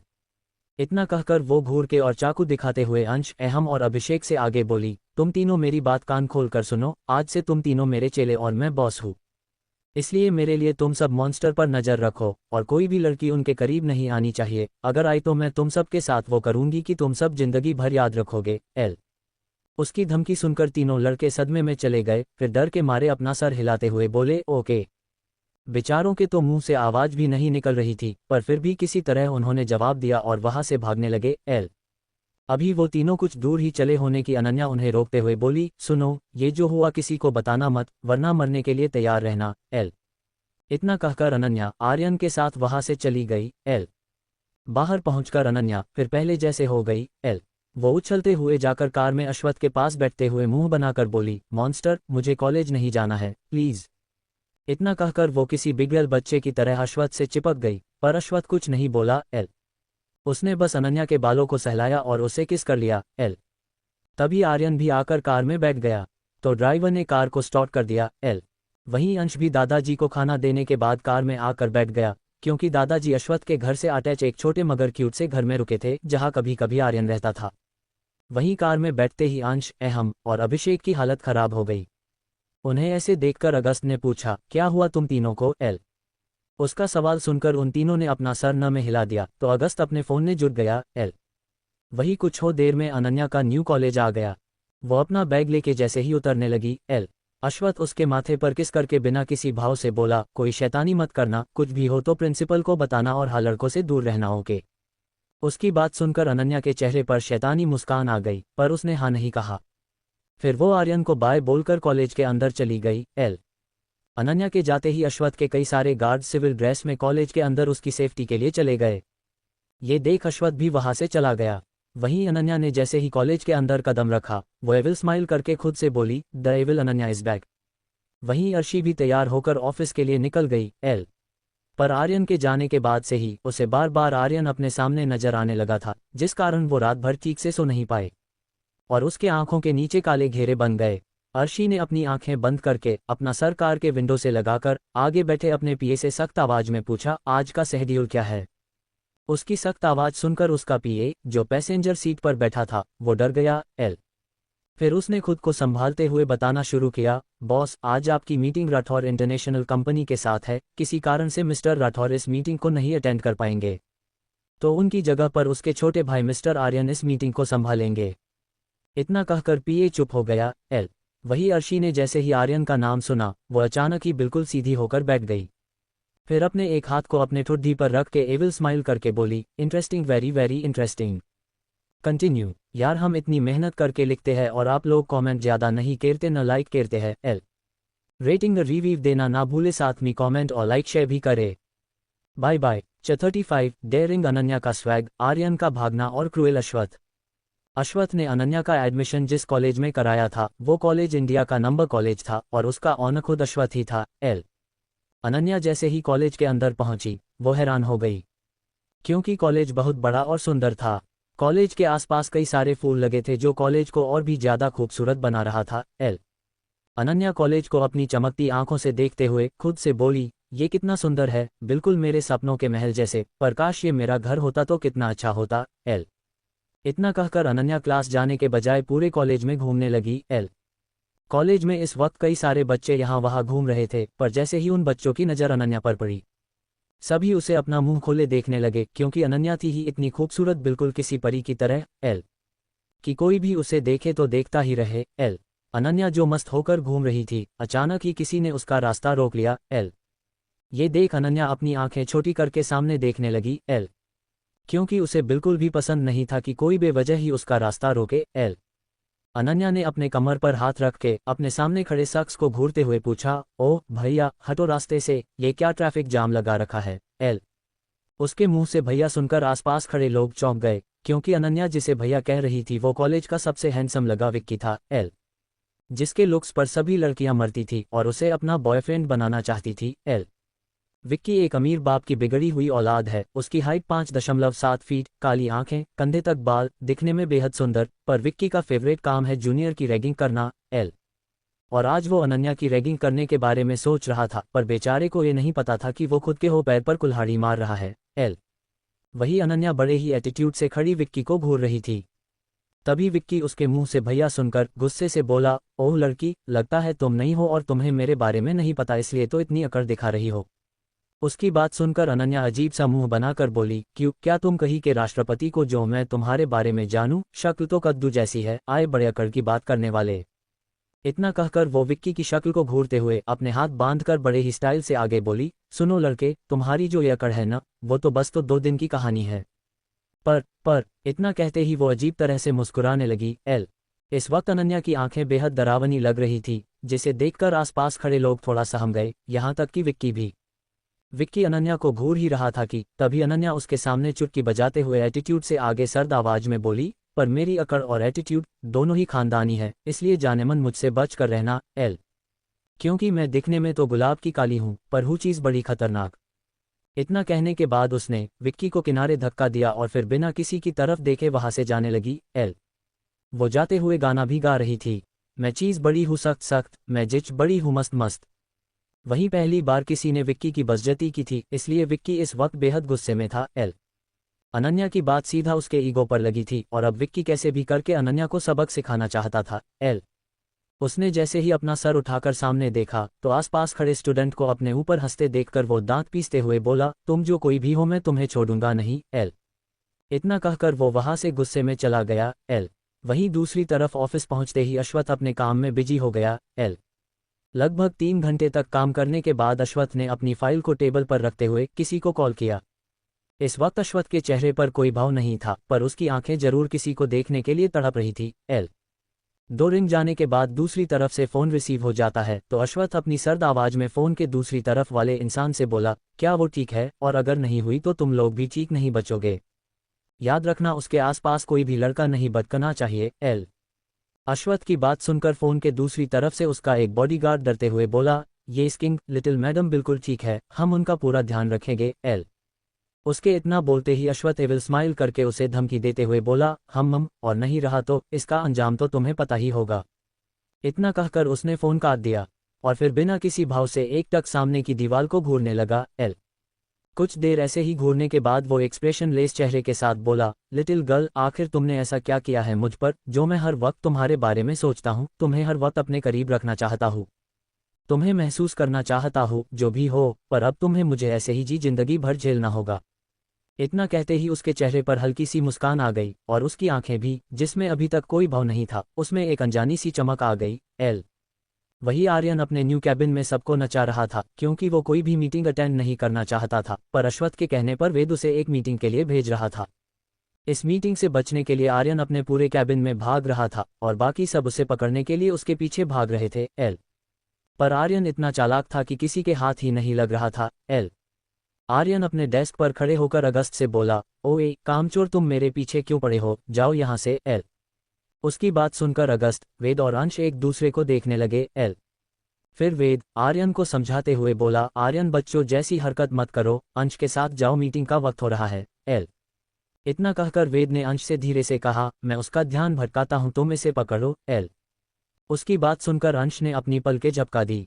वहीं आर्यन भले ही बेवकूफ दिखता है पर वो बेवकूफ नहीं था कि लोगों के इरादे न समझ पाए। आर्यन समझ चुका था कि अंश क्या करने वाला है, इसलिए वो बचने के लिए डेस्क से कूद गया। फिर वो एकदम से कैबिन के बाहर भाग गया। ये सब इतनी जल्दी हुआ कि किसी को कुछ समझ ही नहीं आया। पर जब समझ आया तब तक आर्यन भाग चुका था। वेद एकदम से चिल्लाया, पकड़ो उसे, इससे पहले कि वो कहीं छुप जाए। वेद ने ऐसा इसलिए कहा था क्योंकि आर्यन लोगों से बचने के लिए हमेशा छिप जाता है और फिर उसे ढूंढना मुश्किल हो जाता है। वही आर्यन भागते हुए एम्प्लॉयज के बीच आ गया। वो भागते हुए ही चिल्ला रहा था, अगस्तमई, अंशी और वेद, आयुर्वेद, तुम सब जितना ध्यान मुझ पर देते हो, अगर उसका कुछ % ही लड़कियों पर देते ना, तो आज तुम सबके 3 से 4 बच्चे होते। इतना कहकर वो एक एम्प्लॉय के डेस्क के नीचे छुप गया। पर बेचारे को अंश ने देख लिया था। अंश ने जाकर आर्यन को डेस्क से निकाला और फिर उसे अपने कंधे पर लाद के बाहर ले जाने लगा। ये देख वेद अपने माथे पर आए पसीने को पोंछते हुए बोला, मुझे नहीं लगता कि फ्यूचर में मुझे कभी अपने बच्चों के पीछे भी ऐसे भागना पड़ेगा जितना कि मैं इसके पीछे भागता हूँ। उसकी बात से अगस्त भी पूरी तरह से सहमत था। वही वेद अश्वत्थ के कैबिन में पहुंचकर उसे रिपोर्ट करते हुए बोला, बॉस, लिटिल बॉस को ठिकाने लगा दिया गया है। उसकी बात सुनकर अश्वत्थ, जिसका पूरा ध्यान अपने काम पर था, वो वेद को घूरने लगा। ये देख वेद खुद की बात को सुधारते हुए जल्दी से डरते हुए बोला, बॉस, मतलब कि आर्यन बॉस मीटिंग के लिए जा चुके हैं। ये सुन अश्वत्थ ने उसे जाने का इशारा किया पर वेद फिर भी नहीं गया। तो अश्वत्थ उसे अपनी डरावनी नजरों से देखने लगा, जैसे पूछ रहा हो कि क्या हुआ है। उसके सवाल को समझते हुए वेद हकलाते हुए बोला, बॉस, वो मिस्टर अभिजीत शर्मा आपके खिलाफ कुछ करने वाले हैं। और मिस मैगी की कंडीशन भी बहुत खराब है। उसके इतना कहते ही कैबिन का तापमान गिरने लगा। अचानक ही वेद को ठंड लगने लगी। तो वो खुद से ही बोला, ये ठंड क्यों? उसने इतना ही कहा था कि तभी उसकी नज़र अश्वत्थ पर गई, जो बेहद गुस्से से उसे ही देख रहा था। ये देख वेद के कदम डर के मारे लड़खड़ा गए। वो अपने थूक को गटकते हुए पूछे की तरफ जाने लगा। तभी अश्वत्थ अपनी कठोर आवाज में वेद से बोला, भूलो मत कि मैं कौन हूँ, और रही बात उन चूहों की तो याद रखना, चूहे केवल चिल्ला सकते हैं पर उनमें इतनी ताकत नहीं होती है कि वो शेर के खिलाफ कुछ कर सके। यहाँ तो फिर भी उनके सामने किंग है, वो भी ब्लैक किंग। इतना कहते ही अश्वत्थ अपने कोट को लेके बाहर चला गया। वो जैसे ही अपने ऑफिस से बाहर निकला, उसके बॉडीगार्ड्स ने उसे घेर लिया ताकि कोई भी उनके बॉस के पास न जा सके। तभी वेद भागते हुए आया और उसने कार के बैकसीट का डोर ओपन किया तो अश्वत्थ बिना किसी भाव से अंदर बैठकर अपने लैपटॉप में कुछ करने लगा। वेद ने बैकसीट का डोर बंद किया और खुद भी पैसेंजर सीट पर बैठ गया। उसके बैठते ही ड्राइवर ने कार स्टार्ट कर दी। अभी कार मुश्किल से 50 मीटर ही चली थी कि अचानक ही उसके सामने मिस्टर अभिजीत जी आ गए। ये देख ड्राइवर ने तुरंत कार रोक दी। वहीं पीछे बैठे अश्वत्थ ने कार के रुकते ही गुस्से से ड्राइवर को देखा तो ड्राइवर डरते हुए जल्दी से बोला, बॉस, कोई सामने है। इतना कहकर वो सामने की तरफ इशारा करने लगा। तो अश्वत्थ ने भी सामने देखा तो अचानक ही उसके चेहरे पर डरावनी मुस्कान आ गई। वो ड्राइवर से बोला, अगर वो नहीं हटते हैं तो उड़ा दो उन्हें। इतना कहकर वो ड्राइवर को घूरने लगा। तो ड्राइवर ने डरते हुए की कार को स्टार्ट करके आगे बढ़ा दिया। ये देख अभिजीत जी, जो अश्वत्थ से मिलने आए थे, वो डरते हुए मन में बोले, नहीं, अश्वत्थ कभी भी मुझ पर कर नहीं चढ़ाएगा, उसे रुककर मुझसे बात करना ही होगा। वो ये सब सोच ही रहे थे कि तभी उन्होंने देखा कार उनकी तरफ तेजी से बढ़ रही है। ये देख उसकी आंखें शौक से फैल गई। तभी उनके बॉडीगार्ड ने जल्दी से रिएक्ट किया और उन्हें खींचकर दूसरी तरफ धकेल दिया। अगर मिस्टर अभिजीत जी के बॉडीगार्ड ने थोड़ी सी भी देर की होती तो आज अभिजीत जी सही सलामत न होते। वही अभिजीत जी को तो यकीन नहीं हो रहा था कि अश्वत्थ इतना पत्थर दिल है कि वो उन्हें भी मारने वाला था। ये सोचते ही उन्हें गुस्सा आने लगा। वही अनन्या अपने 2 क्लास को अटेंड कर चुकी थी पर अब उसका मन बाहर घूमने का कर रहा था। इसलिए वो सबसे छुपाते छुपाते कॉलेज के पीछे की बाउंड्री को पार करके भाग गई। सबसे बड़ी बात कि इस बारे में अश्वथ के बॉडीगार्ड को पता ही नहीं चला, क्योंकि जिस एरिया से अनन्या भागी थी वहाँ केवल गर्ल्स ही अलाउड थी। कंटिन्यू। देखते हैं कि अब अनन्या के साथ क्या होगा, या वो अब क्या कांड करेगी। खैर, आप सबके कहने पर मैं अनन्या को थोड़ा एविल बना दूंगी ताकि वो लोगों को मजा चखा सके। रेटिंग रिव्यू देना ना भूले, साथ में कमेंट और लाइक शेयर भी करे। बाय। 36 ये बच्चा तो मॉन्स्टर का है, इसकी शक्ल भी मिलती है और आग तो दोनों तरफ से लगी है। अनन्या कॉलेज से भाग चुकी थी और इस बारे में अश्वथ के बॉडीगार्ड्स को पता भी नहीं चला था। वही अनन्या चलते हुए सड़क पर आ चुकी थी। वो आसपास के एरिया को और लोगों को देखते हुए हैरान होकर बोली, दुनिया में इतने रंगीन जानवर है और मुझे पता भी नहीं है। चलो कोई बात नहीं, अब मैं सभी चीज़ों को अच्छे से देखूंगी। इतना कहकर वो खुश होते हुए आगे बढ़ने लगी। तभी एक हैंडसम सा लड़का अनन्या के बगल से गुजरा। उस लड़के ने ब्लैक कलर का बिजनेस सूट पहना हुआ था और ऊपर से उसने ओवरकोट डाला हुआ था जो उसके घुटने तक था। वही अनन्या की नज़र जैसे ही उस लड़के पर गई तो वो लार टपकाने लगी। अनन्या को हैंडसम लड़के बचपन से ही पसंद थे। या बोले तो वो उसकी कमजोरी थे। अनन्या उस लड़के को देखते हुए ही जानबूझकर उससे टकरा गई और उसके लड़के के ऊपर गिर गई। वही उस लड़के का पूरा ध्यान सिर्फ अपने फ़ोन पर था, इसलिए उसने ध्यान ही नहीं दिया कि कोई उसके बगल में भी है। जैसे ही अनन्या उस लड़के के ऊपर गिरी, वो लड़का संभाल नहीं पाया और 2 कदम पीछे हो गया। पर उसने कसके अनन्या को पकड़ लिया था ताकि वो गिरे नहीं। फिर उस लड़के ने अनन्या को ठीक से खड़े करके पूछा, हे गर्ल, क्या तुम ठीक हो? तुम्हें लगी तो नहीं? उस लड़के की आवाज़ सुनकर अनन्या होश में आई। फिर वो थोड़ा शर्माते हुए पलट करके बोली, अगर आप जैसा हैंडसम लड़का मुझे पकड़ लेगा तो मुझे कैसे चोट लगेगी? उसकी फ्लिटी बातों को सुनकर उस लड़के के चेहरे पर एक मुस्कान आ गई। पर बेचारे ने ये नहीं देखा था कि अनन्या ने चुपके से उसके पॉकेट से पैसे निकाल लिया था। पैसे निकालने के बाद अनन्या उस लड़के से मुस्कुराते हुए बोली, ही तो अब मुझे चलना चाहिए। इतना कहकर वो तुरंत वहां से भाग गई। वही उसे भागते हुए देखकर वो लड़का अजीब तरह से मुस्कुराते हुए खुद से ही बोला, इंटरेस्टिंग गर्ल। इतना कहकर वो वही पास में खड़ी अपनी कार में बैठ गया। वो लड़का जिस कार में बैठा था वो कार करोड़ों की थी, जिससे साफ पता चल रहा था कि वो लड़का अमीर है। वही अनन्या भागते हुए एक दुकान के पास खड़ी हो गई। फिर उसने अपने आसपास देखा जहां इस वक्त कोई नहीं था। ये देखकर अनन्या अपने हाथ में पकड़े पैसे को अपनी चमकती आंखों से देखते हुए बोली, हाय हाय पैसा, मैं पैसा पैसा करती हूँ, मैं इतना क्यों पैसे पर मरती हूँ। चलो अब कुछ अच्छा खा लेती हूँ। इतना कहकर वो वहां से जाने लगी। अभी वो मुश्किल से 4 कदम ही चली थी कि तभी एक औरत अनन्या को जबरदस्ती अपना बच्चा पकड़ाते हुए हाथ जोड़कर रोते हुए बोली, प्लीज़ मेरे बच्चे को बचा लो, वरना वो लोग इसे मार देंगे, प्लीज़ मैं तुम्हारे हाथ जोड़ती हूँ। वो औरत बहुत ही ज़्यादा जख्मी थी, उसकी हालत बहुत ही ज़्यादा खराब थी और उसके माथे से खून भी बह रहा था। उसकी हालत देखकर अनन्या शॉक हो गई। उसने परेशान होकर उस औरत से पूछा, आपको क्या हुआ है आंटी, कौन आपको मरना चाहता है? अनन्या की बात का उस औरत ने कोई जवाब नहीं दिया। वो तो बार बार पीछे मुड़कर देख रही थी कि कहीं जो लोग उसके पीछे है वो तो नहीं रहे। जब उस औरत को तसल्ली हो गई कि कोई भी उसके पीछे नहीं आ रहा है तो वो अनन्या के सामने हाथ जोड़कर फिर से बोली, इस बच्चे का ध्यान रखना, अगर मैं जिंदा रही तो मैं इसे लेने जरूर आऊंगी। इतना कहते ही वो औरत वहां से भाग गई। अनन्या तो बस अपनी आंखें फाड़े उस औरत को देखते रह गई। फिर जब उसे होश आया तो उसने अपना चेहरा नीचे करके अपने गोद में सो रहे बच्चे को देखा तो वो बच्चा उसे जाना पहचाना लगा।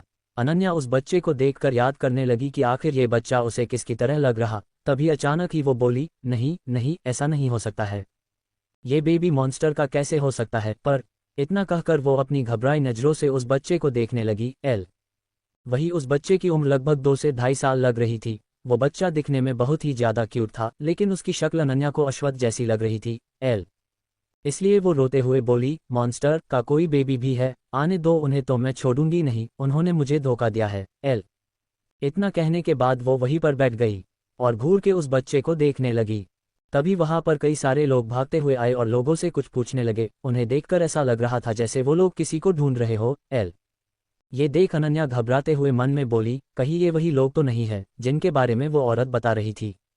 इतना सोचते ही वो वहां से भागने लगी। वही उसे भागते हुए उन लोगों ने देख लिया था, इसलिए वो सब लोग भी अनन्या के पीछे भागने लगे। वहीं दूसरी तरफ अंश आर्यन को अपने कंधे पर टांग कर जबरदस्ती अर्शी के ऑफिस लेके आया, क्योंकि पहले मीटिंग एक होटल में होने वाली थी पर फिर कैंसिल करके मीटिंग को अर्शी के ऑफिस में रख दी गई। मीटिंग रूम में पहुंचते ही अंश ने आर्यन को उसकी सीट पर बैठाया और खुद आर्यन के बगल में खड़ा हो गया।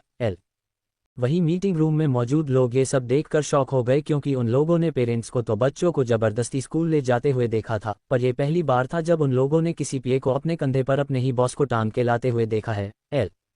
अर्शी जो हेड की चेयर पर बैठी थी, वो अपने शौक से बाहर आते हुए आर्यन से कड़क आवाज में बोली, मिस्टर राठौर, आप लेट है, क्या आपको इस बारे में पता है?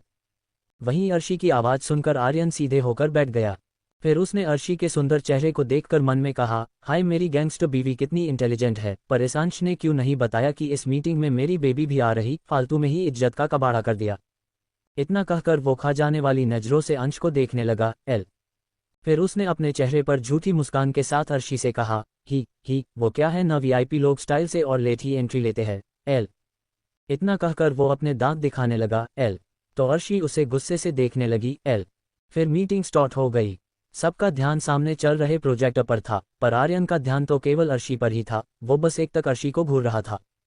ये चीज अर्शी भी महसूस कर रही थी, पर वो कुछ बोल नहीं रही थी क्योंकि उसे पता था वो जितना आर्यन को माना करेगी वो उसे उतना परेशान करेगा। कुछ देर बाद जैसे ही मीटिंग खत्म हुए, अर्शी सभी को देखते हुए सर्द आवाज में बोली, तो क्या ये किसी को कोई दिक्कत है मेरे आइडिया से? अगर है तो बताइए, मैं उसका स्वागत करती हूँ। इतना कहने के बाद अर्शी ने सभी को देखा तो सभी उसके आइडिया से सहमत नजर आ रहे थे। तभी आर्यन अपना हाथ खड़ा करके बोला, मुझे प्रॉब्लम है। उसके इतना कहते ही सभी उसकी तरफ देखने लगे। तो अर्शी ने अपने हाथ को अपने गालों पर रख के अपनी एक आईब्रो को ऊपर करके पूछा, तो बताइए मिस्टर राठौर, आपको क्या प्रॉब्लम है? उसके पूछते ही आर्यन सोच में पड़ गया को वो क्या जवाब दे, क्योंकि उसने तो बस ऐसे ही बोल दिया था कि उसे प्रॉब्लम है। फिर पता नहीं उसके दिमाग में क्या आया और उसने अर्शी को देखकर अपने कंधे उचकाते हुए जवाब दिया, है तो है प्रॉब्लम, मैं किसी को क्यों बताऊं? उसका बेतुका सा जवाब सुनकर सभी उसे अजीब नजरों से देखने लगे। तो अंश सिचुएशन को संभालने के लिए अर्शी से बोला, मेरे बॉस का मतलब है कि वो ये प्रॉब्लम केवल आपके साथ अकेले में ही डिस्कस करना चाहते हैं। उसके इतना कहते ही आर्यन झट से बोला, हाँ बिल्कुल, और मुझे तो हमारे होने वाले बच्चे के बारे में भी बात करनी है। इतना कहकर वो शर्माने लगा। वही बेचारा अंश कहा सिचुएशन को संभाल रहा था और कहा आर्यन ने सब कबाड़ा कर दिया। वो अपने सर को मसलते हुए मन में बोला, मुझे ऐसा क्यों लग रहा है जैसे मैं पीए नहीं बल्कि अपने बॉस का नैनी हूँ। वहीं आर्यन की बात सुनकर अर्शी ने तुरंत सबको वहां से जाने को कह दिया। उसकी परमिशन मिलते ही सभी वहां से डरते हुए भाग गए क्योंकि सभी जानते थे कि अर्शी कितनी गुस्से वाली है। सभी के जाते ही अर्शी अपनी जगह से उठकर आर्यन के पास जाकर बोली, हाँ तो तुम क्या कह रहे थे, बोलो। इतना कहकर वो आर्यन के ऊपर झुकने लगी। इस वक्त दोनों एक दूसरे के बहुत करीब थे, इतने कि दोनों एक दूसरे की सांसें भी खुद पर महसूस कर पा रहे थे। ये सीन देखकर अर्शी का पीए और अंश दोनों एक दूसरे को देखने लगे। दोनों के मन में इस वक्त एक ही बात चल रही थी कि आग तो दोनों तरफ से लगी है। वही अश्वथ जैसे ही अनन्या के कॉलेज पहुंचा, उसने देखा उसके सभी गार्ड्स पहले से ही बाहर खड़े हैं जिन्हें उसने अनन्या के लिए रखे थे। अश्वथ ने कार से बाहर आके उन सभी से पूछा, लिटिल गर्ल कहाँ है? उसके पूछते ही सभी गार्ड्स अपना सर झुकाकर खड़े हो गए क्योंकि उन्हें भी नहीं पता था कि अनन्या कहाँ है। वही उन सभी को चुप देखकर अश्वथ का पारा हाई हो गया। वो अपनी गन निकलकर एक गार्ड पर गोली चलाते हुए गुस्से से बोला, मैंने जो पूछा उसका जवाब दो। इतना कहकर वो गुस्से से सभी को देखने लगा। तो एक गार्ड हकलाते हुए बोला, बॉस वो मैडम पता नहीं कहाँ चली गई है, वो कॉलेज में कहीं नहीं है। ये सुनकर कि अनन्या कहीं मिल नहीं रही, अश्वथ अंदर से घबरा गया, मगर उससे भी ज्यादा उसे अपने गार्ड्स पर गुस्सा आ रहा था। अश्वथ का चेहरा इस वक्त बहुत डरावना लग रहा था। उसने वेद को ऑर्डर देते हुए कहा, जितने गार्ड्स अनन्या के सेफ्टी के लिए रहा थे उन्हें उनकी असली जगह दिखा दो और बाकी सब उसे ढूंढो। इतना कहते ही वो अपनी कार लेके वहां से चला गया। वही वेद समझ गया कि अश्वथ ने उसे सभी गार्ड्स को तड़पा तड़पा कर मारने को कहा था क्योंकि उन सब ने अनन्या का ध्यान नहीं रखा। वही अनन्या उस बच्चे को लेके काफी दूर आ गई थी। अब तक वो बच्चा भी जाग गया था। ये देख अनन्या ने हाफते हुए उस बच्चे से पूछा, हे बेबी तुम्हारा नाम क्या है? उसकी आवाज सुनकर वो बच्चा अनन्या को देखकर हंसने लगा। तो अनन्या मुंह बनाकर बोली, ओह मिस्टर मैं अनन्या हूं और कोई मुझ पर हंसे मुझे पसंद नहीं समझे, इसलिए चुपचाप बस अपना नाम बताओ, बोलो। इतना कहकर उसने उस बच्चे को अपने और पास कर लिया। तो वो बच्चा अपने नन्हे हाथों से अनन्या के बालों को खींचते हुए बोला, मम्मा पापा। उसके मुंह से मम्मा सुनकर अनन्या शर्माते हुए बोली, मुझे पता है कि मैं सुंदर हूं पर इसका मतलब ये नहीं कि तुम मुझे मम्मा बना लो क्योंकि मैं तो पहले से ही शादीशुदा हूं। इतना कहते ही उसे याद आया कि इस बच्चे का पिता तो अश्वथ ही है। तो वो गुस्से से उस बच्चे को देखकर बोली, ओए बच्चे क्या तुम्हें पता है कि तुम्हारे डैडी कौन है? क्या तुम मुझे बता सकते हो कि क्या तुम्हारे डैडी का मान अश्वथ है, जो बिल्कुल मॉन्स्टर जैसे दिखते हैं? उसकी बात सुनकर वो बच्चा अपना सर हाँ में हिला के बोला, हाँ दे दी। ये सुनकर तो अनन्या पागल ही हो गई। तभी अश्वथ उसके सामने अचानक ही आ गया। वो जैसे ही अनन्या पर चिल्लाने वाला था, अचानक ही उस बच्चे की शक्ल देखकर वो शॉक हो गया। फिर उसने कसके अपनी मुट्ठी को बंद कर लिया। कंटिन्यू। आगे स्टोरी इंटरेस्टिंग होने वाली है, तो पढ़ते रहें। रेटिंग रिव्यू देना ना भूले, साथ में कमेंट और लाइक शेयर भी करे। बाय। 37 लिटिल गर्ल, इस तूफानी बच्चे को रोको और अंश की जलन। अनन्या अपने हाथ में पकड़े बच्चे को लेके एकटक अश्वथ को घूर रही थी और अश्वथ उस बच्चे को। तभी वो बच्चा अश्वथ को देखते हुए हंसकर बोला, डैडी। इतना कहने के बाद वो बच्चा ताली बजाकर हंसने लगा। पर उसके मुंह से एक बार फिर से डैडी सुनकर अनन्या रोनी सूरत बनाकर अश्वथ से बोली, मॉन्स्टर, ये बच्चा आपको डैडी क्यों कह रहा है? सच सच बताए, क्या ये बच्चा आपका है? इतना कहकर वो गुस्से से अश्वथ को देखने लगी, जैसे सच में अश्वथ ने उसे धोखा दिया हो। वही उसकी बकवास सुनकर अश्वथ ने कोई रिएक्ट नहीं किया। उसने अनन्या का हाथ पकड़ा और उसे लेकर कार में बैठ गया। तभी जो लोग अनन्या के पीछे आ रहे थे वो लोग वहां पर आ गए। उन्हें देखते हुए अश्वथ वेद को ऑर्डर देते हुए सख्त लहजे में बोला, इन्हें ठिकाने लगा दो। इतना कहने के बाद अश्वथ ने कार स्टार्ट किया और वहां से निकल गया। पूरे रास्ते अनन्या ने अश्वथ को खूब सुनाया कि उसने उसको धोखा दिया है। और अश्वथ उसकी बकबक पूरी रास्ते सुनता रहा। उसे अनन्या पर गुस्सा तो बहुत आ रहा था, लेकिन वो इस वक्त कुछ नहीं करना चाहता था। कुछ देर बाद वो दोनों अश्वथ के विला पहुंच गए। अश्वथ जैसे ही कार से उतरा, दूसरे साइड जाकर उसने अनन्या को कार से निकला और उसे खींचते हुए विला के अंदर ले जाने लगा। अंदर पहुंचते ही अश्वथ ने अनन्या को सोफे पर पटकते हुए गुस्से से पूछा, मैंने तुम्हें कॉलेज भेजा था, पर तुम वहां से भागी क्यों? Answer me little girl. इतना कहकर अश्वथ बेहद गुस्से से अनन्या को देखने लगा। अश्वथ सच में बहुत ही गुस्से में था, क्योंकि अनन्या ने आज जो किया था उसके कारण अनन्या की जान भी जा सकती थी, और इस बात का अंदाजा अनन्या को बिल्कुल भी नहीं था।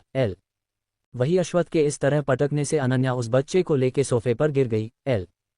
सोफे पर गिरते ही वो बच्चा अनन्या से दूर होके चिल्लाया, बैद डैडी। इतना कहकर वो गुस्से से अश्वथ को घूरने लगा।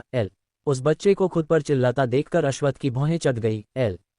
उसे यकीन नहीं हो रहा था कि एक 2.5 साल का बच्चा उस पर गुस्सा कर रहा है। इसलिए वो उस बच्चे को उंगली दिखाते हुए दांत पीस कर बोला, ओए छोटे सिम कार्ड, बेहतर होगा कि तुम मेरे और मेरी लिटिल गर्ल के बीच मत आओ, समझे? वरना मैं तुम्हारे साथ क्या कर सकता हूँ, ये तुम कभी सोच भी नहीं सकते। इतना कहकर अश्वथ अपनी लाल आंखों से उस बच्चे को देखने लगा। अश्वथ को लग रहा था कि उसके डराने से वो बच्चा डर जाएगा, पर ऐसा कुछ भी नहीं हुआ। वो बच्चा सोफे पर खड़े होकर अपनी कमर पर हाथ रख के अश्वथ को घूरते हुए उसी की तरह ही बोला, ओए बले छिम कार्ड, छट अप कोई आशु बेबी, छे अच्छे बात कले मुझे पसंद नहीं। आशु का ऑरा, एटीट्यूड और उसके बोलने का तरीका बिल्कुल अश्वथ की ही तरह था। वो किसी भी एंगल से अश्वथ से कम नहीं था। आशु को देखकर साफ पता चल रहा था कि उसकी परवरिश एक बड़े खानदान में हुई है, क्योंकि रहीशी उसके चेहरे से झलक रही थी। वही आशु की बात सुनकर अनन्या उसे ऐसे देख रही थी जैसे वो कोई भूत हो, क्योंकि अभी तक तो आशु चुप था, पर अब वो अश्वथ से लड़ रहा था। ये देख अनन्या उसे चुप कराते हुए डरकर बोली, आशु बेबी, अपने डैडी से ऐसे बात नहीं करते हैं। अनन्या उसे इसलिए चुप करा रही थी क्योंकि अश्वथ आशु को ही अपनी जलती हुई नजरों से घूर रहा था। अश्वथ आशु को घूरते हुए अचानक जाकर उसके सामने खड़े होकर बड़े ही रौबदार तरीके से बोला, आज तक कोई ऐसा पैदा नहीं हुआ है जो अश्वथ सिंह राठौर यानी किंग को चुप करा सके बच्चे, इसलिए बेहतर होगा कि तुम अपना ये छोटा सा मुंह बंद रखो। इतना कहने के बाद वो अनन्या से सख्त लहजे में बोला, लिटिल गर्ल, तुमने भागकर अच्छा नहीं किया है, इसकी पैनिशमेंट तो तुम्हें मिलेगी। पैनिशमेंट का नाम सुनकर अनन्या का चेहरा मुरझा गया। मगर फिर कुछ याद आते ही वो अश्वथ पर भड़कते हुए बोली, मॉन्स्टर, आप मुझे कोई पैनिशमेंट नहीं दे सकते हैं। वो तो अच्छा हुआ कि मैं कॉलेज से भाग गई, वरना मैं आपका ये राज और आपका ये घिनौना चेहरा कैसे देख पाती। ये सब अनन्या ने काफी तेज आवाज में कहा था, इसलिए आसपास जो नौकर काम कर रहे थे उन्होंने भी उसकी बात सुन ली थी। और अब वो सब अजीब नजरों से अश्वथ को देख रहे थे।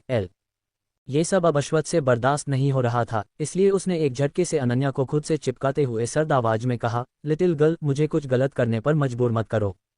ये मैं पहली और आखिरी बार कह रहा हूँ, ये बच्चा मेरा नहीं है और इसके बाद अब मुझे कोई बकवास नहीं सुनना है। और अश्वथ अभी भी अनन्या को बिना किसी भाव से देख रहा था, पर अनन्या आज रुकने वाली नहीं थी। उसने रोते हुए अश्वथ को खुद से दूर करके कहा, मॉन्स्टर, झूठ मत बोलिए, आशु आपको डैडी कह रहा है और उसका चेहरा तो देखिए, वो भी आपसे मिलता है। आप मान क्यों नहीं लेते कि वो आपका ही बेटा है?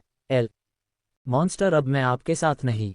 Shut up. अनन्या को बीच में ही रोकते हुए अश्वत्थ अपनी डरावनी आवाज में बोला।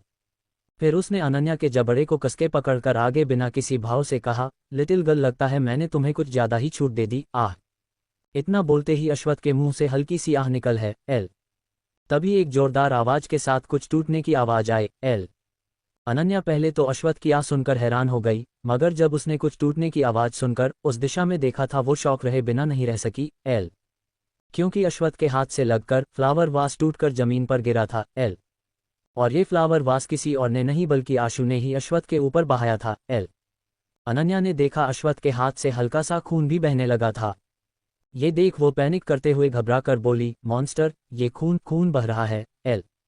अनन्या को घबराता देखकर अश्वत्थ गुस्से से आशु को देखने लगा। एल। तो आशु ने दूसरा वास उठाकर भी अश्वत्थ के ऊपर फेंक दिया। एल। अब तो अश्वत्थ के सब्र की सीमा खत्म हो चुकी थी। एल। अब वो और इस बच्चे को टॉलरेट नहीं कर सकता था। एल। इसलिए वो आशु को पकड़ने के लिए उसकी तरफ बढ़ने लगा। एल। ये देखकर आशु बिल्कुल भी नहीं घबराया, बल्कि वो अपनी जगह से भागते हुए अश्वत्थ से बोला, पकड़ो मुझे बैडमैन। इतना कहकर आशु सोफे के पीछे भाग गया तो अश्वत्थ भी उधर जाने लगा। एल। ये देख आशु डेविल स्माइल करके सोफे के नीचे से घुसकर दूसरी साइड आ गया। एल। और फिर उसने अश्वत्थ को देखकर उसका मजाक उड़ाते हुए कहा, पकड़ो मॉन्स्टर डैडी। आह। इतना कहकर उसने हंसते हुए टेबल पर रखा वास फिर से अश्वत्थ के ऊपर फेंक दिया और फिर भागते हुए डाइनिंग टेबल की तरफ जाने लगा। एल। ये देख अश्वत्थ के चेहरे पर एविल स्माइल आ गई। एल। वो खुद से ही बोला, अब तुम्हें मुझसे कौन बचाएगा बच्चे। एल। इतना कहते ही वो फुल स्पीड से भागते हुए आशु के पास पहुंच गया। एल। फिर उसने जैसे ही आशु को पकड़ने के लिए अपना हाथ बढ़ाया तभी आशु जल्दी से डाइनिंग टेबल के नीचे घुस गया। एल। अब तो नज़ारा ये था कि आशु आगे आगे भाग रहा था और अश्वत्थ उसके पीछे पीछे, और रास्ते में जो भी सामान मिल रहा था दोनों ही उसे एक दूसरे के ऊपर फेंक रहे थे। एल। जिस कारण पूरा हॉल और डाइनिंग टेबल, यही नहीं बल्कि किचन भी तहस नहस हो गया था। एल। वही अपने सामने का नज़ारा देखकर अनन्या और सभी नौकर शौक थे। एल। वेद, जो अभी ही घर के अंदर आया था, वो भी अश्वत्थ और आशु को देखकर हैरान हो गया। एल। फिर वो पूरे घर की हालत देखकर खुद से बोला, ये सब क्या है, और ये बॉस क्यों इस बच्चे के साथ खेल रहे हैं। अरे खेलना है तो बाहर जाए, घर का सामान क्यों तोड़ रहे हैं। एल। उसने अभी इतना ही कहा था कि तभी आशु ने जो जूता अश्वत्थ की तरफ फेंका था, गलती से वो जाकर वेद के सर पर लगा। एल। तो वेद अपने सर को पकड़कर चिल्लाया, अरे कोई इन दोनों शैतानों को रोको वरना ये मेरा सर फोड़ देंगे। एल। उसकी आवाज इतनी तेज थी कि सभी उसे देखने लगे। एल। आशु तो अपना मुंह बनाकर बोला, कमजोर बच्चे हो। उसकी बात को अश्वत्थ ने भी सुन लिया था और वो अब आशु को घूर रहा था। एल। क्योंकि वो आशु नाम की इस मुसीबत से चिढ़ चुका था, इसलिए वो अनन्या को घूरते हुए दांत पीस कर बोला, लिटिल गर्ल, इस तूफान को संभालो, ये बच्चा नहीं आफत है। इतना सुनते ही अनन्या ने जाकर तुरंत आशु को गोद में उठाकर उसे पूछा, बेबी आप ठीक तो हो ना, आपको चोट तो नहीं लगी। इतना कहकर अनन्या आशु को चेक करने लगी। एल। पर उसकी बात सुनकर अश्वत्थ मन में बोला कि चोट तो उसे लगी है, फिर उसकी लिटिल गर्ल इस शैतान बच्चे से क्यों पूछ रही है। एल। अश्वत्थ को इस वक्त आशु से बहुत ही जलन हो रही थी। एल। वहीं दूसरी तरफ अर्शी के ऑफिस में अर्शी इस समय आर्यन को घूर रही थी। एल। गुस्से से नहीं बल्कि प्यार से, क्योंकि उसे आर्यन बहुत ही क्यूट लग रहा था। एल। वो दिन ब दिन आर्यन की तरफ आकर्षित हो रही थी, ऐसा क्यों है उसे खुद भी नहीं पता था। एल। अर्शी और आर्यन इस वक्त लिफ्ट से नीचे जा रहे थे। एल। तभी अर्शी की नज़र आर्यन के होठों पर गई तो उसने कसके अपनी आंखें बंद कर ली। एल। उसका गला अचानक ही सूखने लगा। एल। तो वो खुद को कंट्रोल करके मन में बोली, नहीं अर्शी, वो बच्चा है और तुझे 1 साल छोटा है, तू कैसे उसके बारे में ये सब सोच सकती है। एल। इतना कहकर वो उसने आर्यन की तरफ अपनी पीठ कर ली, पर जब वो खुद को और नहीं रोक पाई तो उसने एकदम से आर्यन को लिफ्ट की वाल से सटा दिया और फिर उसे वाइल्ड किस करने लगी। एल। उसकी इस हरकत से आर्यन एकदम ब्लैंक हो गया। एल। वही अंश नीचे आर्यन का इंतजार कर रहा था, तभी उसकी नज़र कनिका पर पड़ी तो वो बस उसे देखता ही रह गया, क्योंकि कनिका ने आज पिंक कलर की मिडी पहनी हुई थी जिसमें वो बहुत ही ज्यादा खूबसूरत लग रही थी। एल। अंश तो कनिका की खूबसूरती में मानो कहीं खो ही गया था, तभी उसकी नज़र कनिका के बगल में चल रहे लड़के पर पड़ी, जिसे देखते ही उसका चेहरा काला पड़ गया। एल। मगर जब अंश ने ये देखा कि कनिका ने उस लड़के हाथ पकड़ा हुआ है और उससे हंस हंस कर बातें भी कर रही है, तो उसने गुस्से से अपनी मुट्ठी बंद कर ली और फिर एक जोरदार पंच उसने कार पर दे मारा। अंश की पीठ कनिका की तरफ थी, इसलिए वो अंश को नहीं देख पाए और उस लड़के के साथ ऑफिस के बाहर चली गई। एल। ये देख अंश भी उसके पीछे जाते हुए खुद से बोला, तुम ऐसे कैसे किसी और के पास जा सकती हो, मैं भी तो देखूं जरा कि कोई लड़का तुम्हारे करीब भी कैसे आता है। कंटिन्यू। आगे क्या होगा अश्वत्थ का, क्या आशु नाम की मुसीबत को वो झेल पाएगा, क्या आशु सच में अश्वत्थ का ही बच्चा है या फिर है कोई राज। आखिर को रही है अंश को जलन, जबकि उसने ही कनिका को ठुकराया था। जानने के लिए बने रहे। बाय 38 आशु ने मचाया अश्वत्थ की जिंदगी में भूचाल और जलन। कनिका उस लड़के के साथ ऑफिस के ही पास एक रेस्टोरेंट में गई। कनिका को इस बात का बिल्कुल भी अंदाजा नहीं था कि अंश उसका पीछा कर रहा है। वो तो मस्त होकर उस लड़के के साथ रेस्टोरेंट के अंदर सबसे किनारे वाली टेबल पर जाके बैठ गई। कनिका जिस टेबल पर बैठी थी वहां से नीचे का नज़ारा साफ नजर आ रहा था। उनसे ही कुछ दूरी पर अंश भी जाकर बैठ गया। उसने अपने चेहरे पर मास्क लगा लिया था ताकि कनिका उसे पहचान ना पाए। अंश लगातार कनिका को अपनी जलती हुई निगाहों से देख रहा था। अंश का बस चलता तो वो कनिका को जाके एक कमरे में बंद कर देता ताकि वो कभी किसी लड़के के साथ न घूम पाए। वही कनिका अपने दोनों हाथ टेबल पर रख के अपने सामने बैठे लड़के से बोली, हे हैंडसम, सालों पहले भी तुम हैंडसम थे और अब तो और भी ज्यादा हो गए हो। इतना कहकर कनिका अमन को घूरने लगी। तो अमन कनिका के मुंह से अपनी तारीफ सुनकर थोड़ा शर्माते हुए बोला, कन्नू तुम भी ना, चलो ये छोड़ो। इतना कहकर उसने कनिका का हाथ पकड़कर फ्लर्ट करते हुए आगे कहा, वैसे तुम भी बहुत खूबसूरत हो गई हो, क्या तुम्हारा कोई बॉयफ्रेंड है, अगर नहीं है तो क्या मैं ट्राई कर सकता हूँ। इतना कहकर उसने अपनी एक आंख विंक कर दी। उसके बाद वो और कनिका दोनों ही हंसने लगे। वही उनकी हंसी अंश के कानों में चुभ रही थी क्योंकि उसे कनिका का यूं दूसरे मर्द के साथ फ्लर्ट करना और हंसना बिल्कुल भी बर्दाश्त नहीं हो रहा था। अंश गुस्से से अपनी मुट्ठी कसते हुए मन में बोला, ये लड़की खुद को समझती क्या है, इसे मैं छोड़ूंगा नहीं। अंश अभी इतना ही बोला था कि तभी उसने देखा कनिका अपनी जगह से उठकर वॉशरूम की तरफ जा रही है।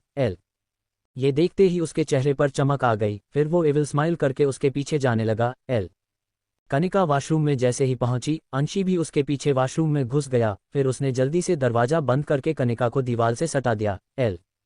ये सब इतनी जल्दी हुआ कि कनिका कुछ रिएक्ट ही नहीं कर पाए।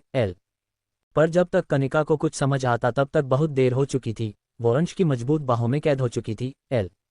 अंश इस वक्त कनिका के बहुत करीब था। वो कनिका के ऊपर अपनी गर्म सांसें छोड़ते हुए सर्द आवाज में बोला, कनिका, ये लड़का कौन है जिससे तुम इतना हंस हंस कर बातें कर रही थी।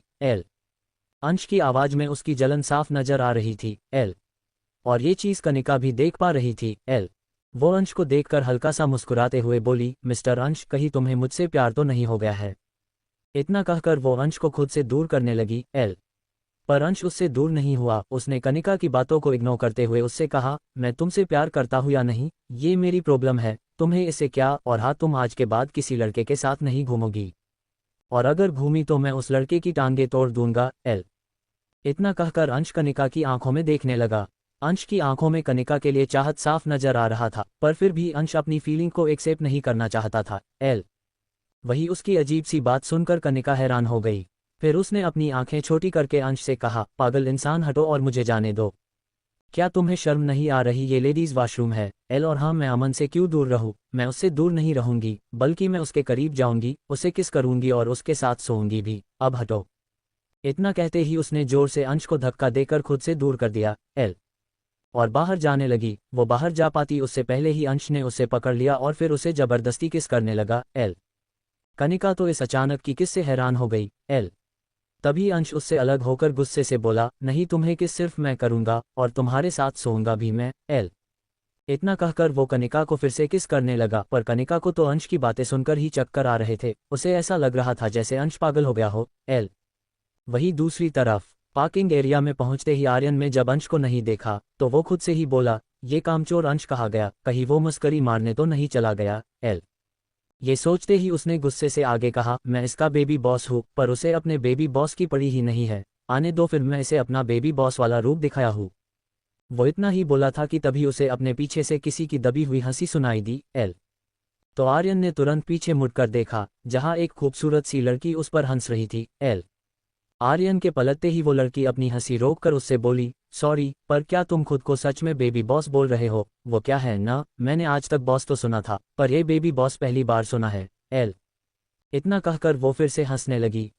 वही एक अनजान लड़की को खुद का मजाक उड़ाते देखकर आर्यन की आंखें छोटी हो गई। वो उस लड़की को उंगली दिखाकर गुस्से से बोला, ओए आंटी हंसो नहीं, क्योंकि मैं अभी छोटा सा और प्यारा सा बेबी ही हूँ जिसकी उम्र अभी सिर्फ खेलने और किंडरगार्टन जाने की है। पर भाई ने मेरे टैलेंट को देखकर मुझे ऑफिस का वाइस प्रेसिडेंट बना दिया। इतना कहकर आर्यन बड़े ही एटीट्यूड से अपने कॉलर को सही करने लगा। उसके एटीट्यूड को देख और उसकी बातें सुनकर वो लड़की स्पीचलेस हो गई। फिर उसने आर्यन को बड़े ही इंटरेस्ट से देखते हुए कहा, तुम बहुत क्यूट और प्यारे हो, क्या हम दोस्त बन सकते हैं? इतना कहकर उस लड़की ने अपना हाथ आर्यन की तरफ बढ़ा दिया। उसी वक्त अर्शी भी वहां पर आ गई। और जब उसने आर्यन को एक लड़की से बात करते हुए देखा तो गुस्से से उसकी मुट्ठी बंद हो गई। क्योंकि उसे आर्यन का यूं एक लड़की से बात करना बिल्कुल भी अच्छा नहीं लग रहा था। अर्शी ने आते वक्त उस लड़की की बातें सुन ली थी और वो ये देखना चाहती थी कि क्या आर्यन उस लड़की से दोस्ती करेगा या नहीं। वही आर्यन उस लड़की के हाथ को देखते हुए अपनी आंखें मटका कर बोला, अभी तो तुम मेरा मजाक उड़ा रही थी, इसलिए मैं तुम्हें अपना दोस्त नहीं बनाऊंगा। इतना कहते ही वो अचानक शर्माते हुए आगे बोला, और वैसे भी मैं एक लॉयल बेबी हस्बैंड हूँ, अगर मेरी गैंगस्टर को पता चला कि तुम मेरी दोस्त हो तो उसे अच्छा नहीं लगेगा, और क्या पता तुम दोस्ती के बहाने मेरी क्यूटनेस पर मरमिटी हो और मुझे अपना बनाना चाहती हो। मैं सब समझता हूँ, मुझे बच्चा मत समझो हो। अचानक आर्यन की ऐसी बातें सुनकर वो लड़की शॉक हो गई। फिर पता नहीं उसे क्या हुआ, वो मुड़ी और वहां से भाग गई। ये देख आर्यन कंफ्यूज हो गया। वही अर्शी के चेहरे पर हल्की सी मुस्कान आ गई, क्योंकि उसको नहीं पता था कि उसके बेबी हस्बैंड को सेल्फ ऑब्सेशन की बीमारी है। वो आर्यन के पास जाकर उसके गालों पर किस कर लो वॉइस में बोली, ऐसे ही सबको दूर रखना। इतना कहकर वो वहां से चली गई। वही दूसरी तरफ अश्वथ अपने रूम में बैठा आशु को घूर रहा था, जो उसकी लिटिल गर्ल के गोद में बैठा था। आशु को अनन्या की गोद में देखकर अश्वथ को बहुत जलन हो रही थी। हद तो तब हो गई जब आशु उसे अपनी जीभ निकालकर चिढ़ाने लगा था। अश्वथ आशु की हरकत से चिढ़ते हुए अनन्या से बोला, लिटिल गर्ल, इस बच्चे से कहो तमीज से पेश आए, वरना मुझे इसे यहाँ से फेंकने में जरा सा भी वक्त नहीं लगेगा। उसकी बात सुनकर अनन्या, जो आशु के बाल सहला रही थी, उसके हाथ रुक गए। फिर वो अश्वथ की तरफ गुस्से से देखते हुए बोली, मॉन्स्टर, मुझे पता है कि आप आशु बेबी को पसंद नहीं करते हो, पर इसका मतलब ये नहीं कि आप उसे हर वक्त डांटो, और कम से कम ये तो सोचिए ये आपका बेटा है। ये सुनकर अश्वथ दांत पीसते हुए बोला, मैं कितनी बार बोल चुका हूं कि ये मेरा बेटा नहीं है, तुम्हें समझ क्यों नहीं आ रहा है? इतना कहकर अश्वथ फिर से गुस्से से आशु को देखने लगा तो आशु डरने का नाटक करते हुए अनन्या से चिपकते हुए बोला, मम्मा डैडी डरा रहे हैं, बेबी को डर लग रहा है। मम्मा डैडी डरा रहे हैं, बेबी को डर लग रहा है। आशु की बात सुनकर अनन्या उसे कसके पकड़कर प्यार से बोली, बेबी डरो नहीं, ये मॉन्स्टर मेरे होते हुए आपका कुछ नहीं कर पाएंगे। इतना कहते ही वो आशु को लेके रूम से बाहर जाने लगी। अश्वथ रास्ते में ही खड़ा था, इसलिए अनन्या जैसे ही उसके बगल से गुजरी, इस बात का फायदा उठाकर आशु ने एक थापड़ अश्वथ के गालों पर जड़ दिया। फिर वो ऐसे रिएक्ट करने लगा जैसे उसने कुछ किया ही न हो। वही अश्वथ को बिल्कुल भी उम्मीद नहीं थी कि आशु उस पर अपना हाथ साफ कर जाएगा। वो अपने गाल पर हाथ रख के गुस्से से चिल्लाया, लिटिल गर्ल। उसकी आवाज इतनी तेज थी कि नीचे सफाई कर रहे नौकर भी सुनकर कांप गए। अनन्या जो दरवाजे के पास पहुंची थी, उसने पीछे मुड़कर अश्वथ को हैरानी से देखते हुए पूछा, मॉन्स्टर, आप इतनी जोर से क्यों चीखे और आपने अपने गालों पर हाथ क्यों रखा है? उसके सवाल ने अश्वथ के जख्मों पर नमक डालने का काम किया था।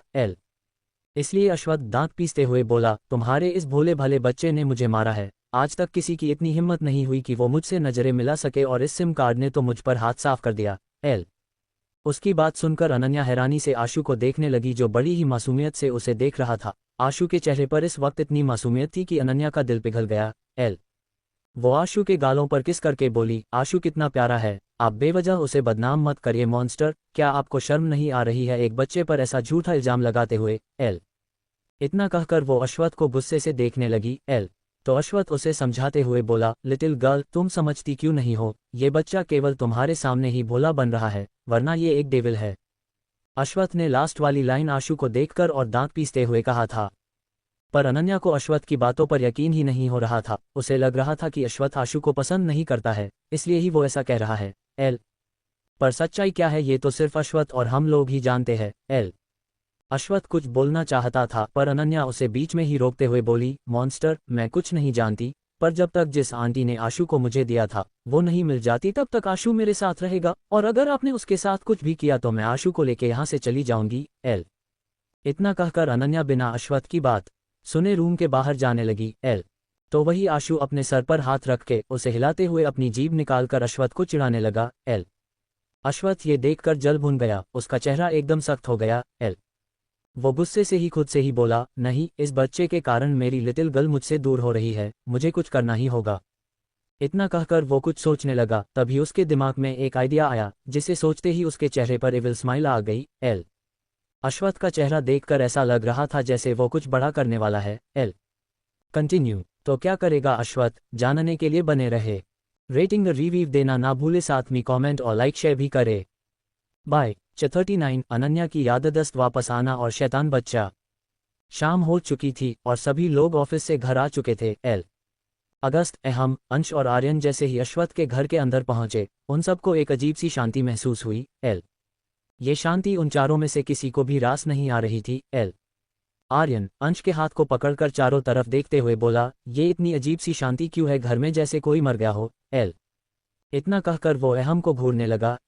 तो अहम आर्यन को देखकर चिढ़ हुए बोला, ओए बंदर, तुम मुझे क्यों देख रहे हो, अब मुझे थोड़ी न पता होगा कि घर में आखिर ये मनहूसियत क्यों फैली है। उसकी बात सुनकर आर्यन का मुंह बन गया।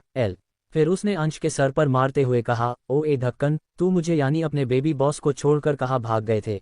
पता भी है मैंने तुम्हारा कितना इंतजार किया था।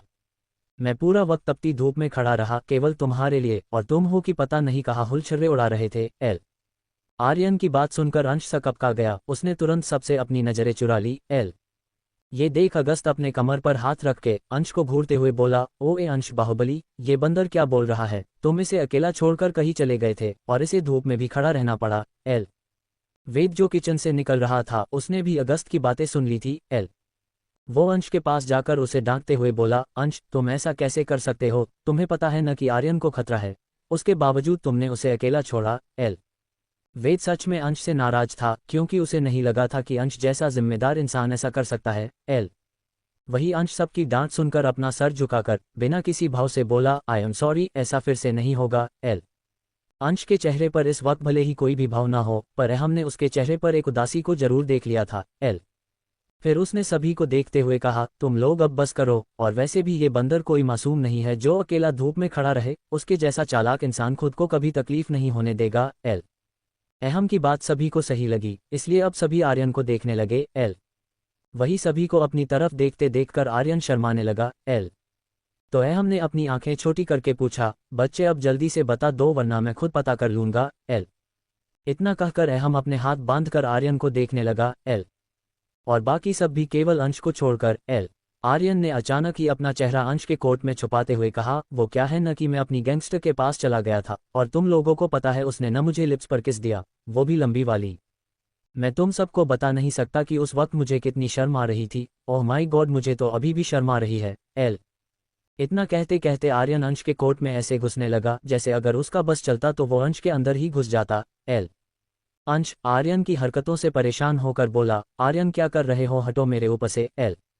इतना कर उसने आर्यन को खुद से दूर कर दिया। फिर वो बिना किसी को देखे अपने रूम की तरफ जाते हुए बोला, मैं अपने रूम में जा रहा हूँ, कोई भी मुझे डिस्टर्ब मत करना। अंश को जाते हुए देखकर सभी बॉयज एक दूसरे को देखने लगे, क्योंकि अंश बहुत ही अजीब बिहेव कर रहा था। तभी वेद आर्यन के सर पर मारते हुए बोला, पागल इंसान, बेचारे अंश को तुमने बेवजह ही डांट खिला दी और खुद वहां मजे कर रहा था। इतना कहने के बाद फिर वो अपने हाथ में पकड़े दूध के गिलास को देखते हुए आगे बोला, एक कम था जो अब दूसरा बंदर भी आ गया। उसकी अजीब बात सुनकर अगस्त ने कंफ्यूज होकर पूछा, मतलब? तो वेद ने परेशान होकर जवाब दिया, मतलब ये कि इस घर में एक तूफानी बच्चे ने कदम रखा है, बेचारे मेरे मॉन्स्टर बॉस की तो हालत खराब कर दी है उसने। वेद की बातें अभी भी किसी को समझ नहीं आ रही थी। आर्यन, अगस्त, हम अभी भी कंफ्यूज थे कि आखिर वेद के कहने का मतलब क्या है। तभी एक बच्चे की आवाज उन सभी के कानों में पड़ी, जिसे सुनकर सभी बॉयज सीढ़ियों की तरफ देखने लगे। जहां पर आशु खड़ा था। उसे देखकर वेद एकदम से घबरा गया, क्योंकि आशु ऊपर से पहली सीढ़ी पर रेलिंग के सहारे खड़ा था। अगर आशु का थोड़ा सा भी बैलेंस बिगड़ जाता है तो वो सीधा सीढ़ियों से नीचे गिर सकता था। ये सब सोचते ही वेद भागते हुए आशु के पास गया और फिर उसे अपनी गोद में उठाकर घबराते हुए बोला, आशु, तुम यहाँ क्या कर रहे हो, तुम तो लिटिल बेब के पास थे ना। वो इसके आगे कुछ बोलता उससे पहले ही आशु उसके गालों पर एक थप्पड़ मारते हुए गुस्से से अपनी तोतली आवाज में बोला, शट अप। इतना कहकर वो नीचे खड़े अगस्त, अहम और आर्यन को देखने लगा। जो उसे ही अपनी हैरानी भरी नजरों से देख रहे थे। वहीं आशु के थप्पड़ मारने से सभी बॉयज हैरान थे।